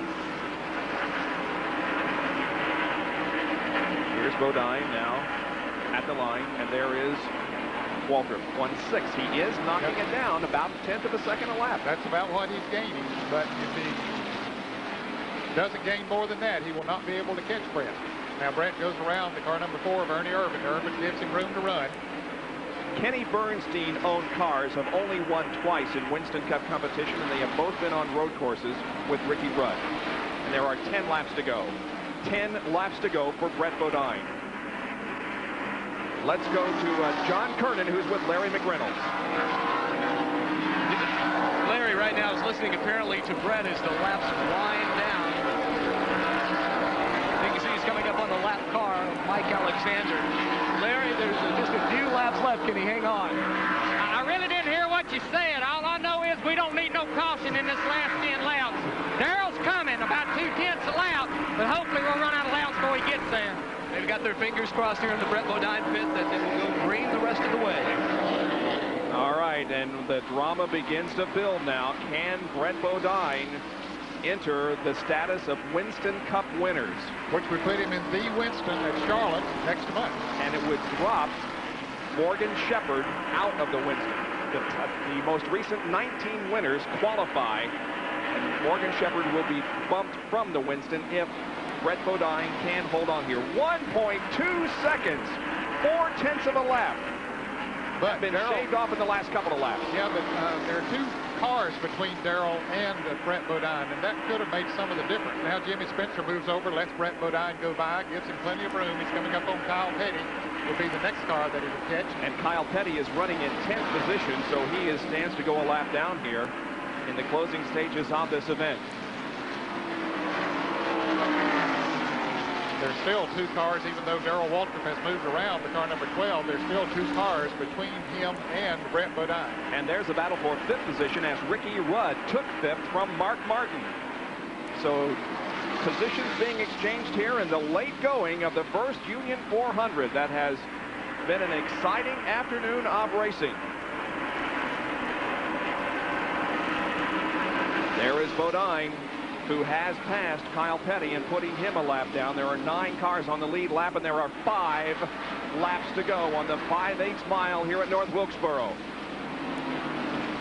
Brett Bodine's best finish in a Winston Cup race at Charlotte, a third. And that was in 1988. In the Bud Moore Ford. We see him in the same straightaway. Darrell just a few car lengths behind the 26 car driven by Brett Bodine. We could be setting up here for a finish similar to the one we had 2 weeks ago at Bristol when we had a virtual side-by-side dead heat when the checkered flag dropped. Here is Bodine moving out of the fourth corner once again. And there are 3 laps to go. 3 more laps to go for Brett Bodine.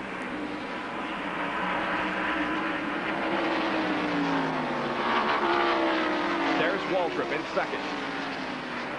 Boy, he drove hard into the third turn that time. He knows that the time is running out on him. 2 laps to go. Terry Labonte is between Brett Bodine and Darrell Waltrip.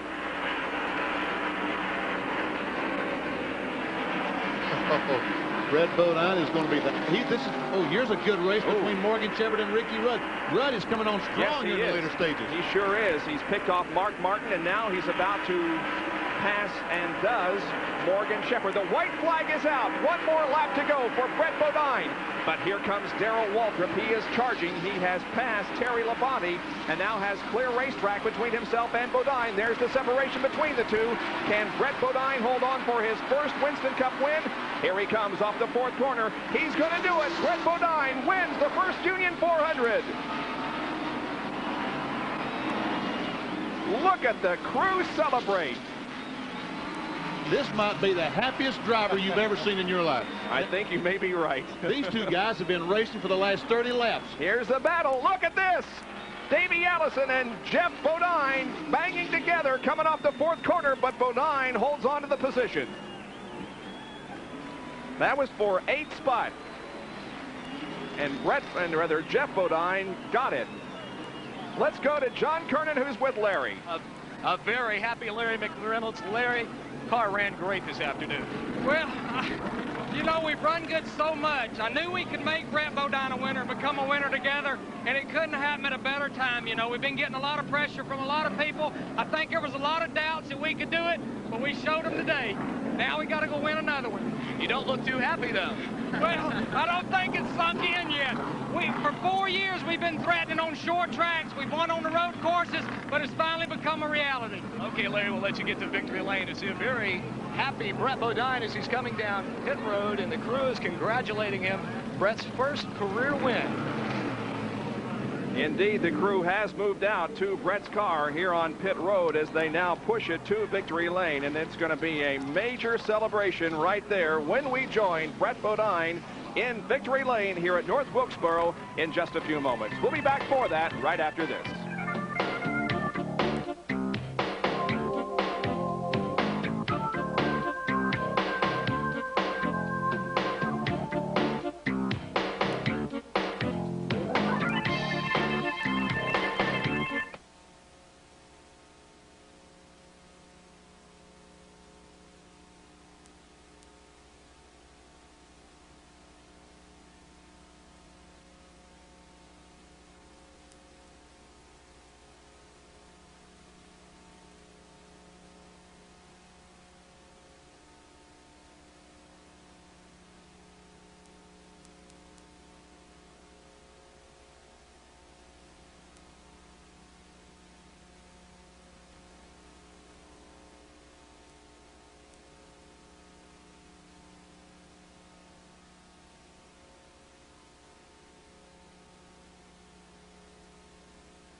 It's unbelievable what track position does for you.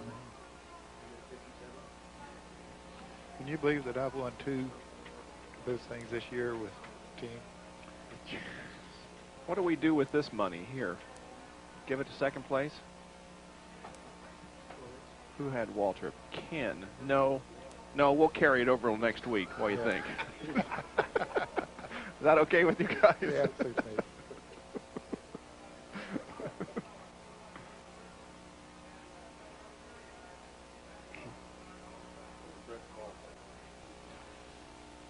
'20th.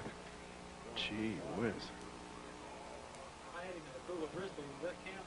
Does that count? Oh, you're only 2 weeks late. Thank you. We ain't doing that now. Yeah. Okay. No, we just say road handler.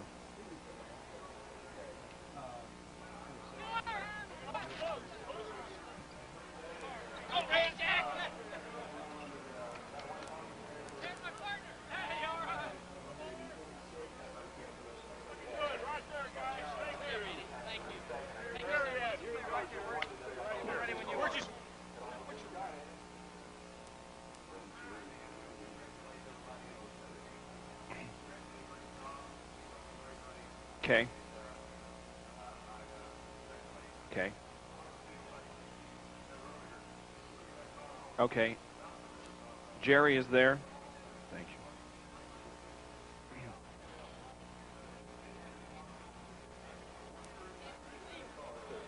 you. Okay.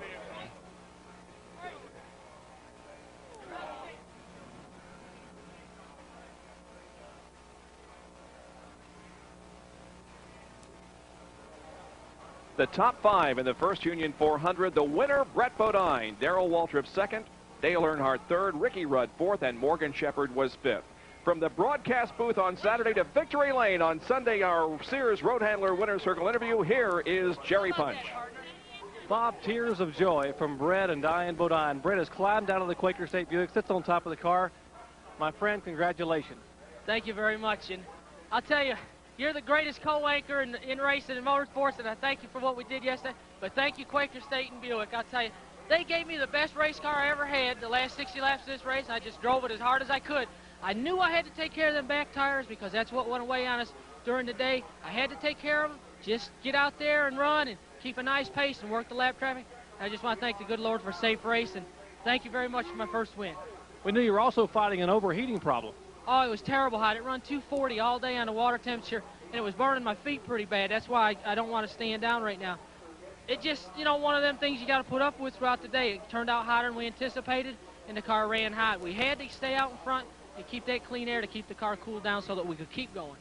You were watching Waltrip those last few laps. They had to be giving you the intervals. I wasn't watching him a bit. I was just trying to work that lap traffic the best I could and just run the car as hard as I could. Like I said, taking care of the back tires so I had something at the end. How about that, Jeff, huh, buddy? All right, here is big brother Jeff Bodine coming in to congratulate little brother Brett on his first ever Winston Cup win. And Jeff gives Diane a big hug. An outstanding effort. 31-year-old Brett Bodine wins it here at North Wilkesboro Speedway. Well, the First Union 400 is history, and they are indeed happy here in the Quaker State area of Victory Lane. We'll be back.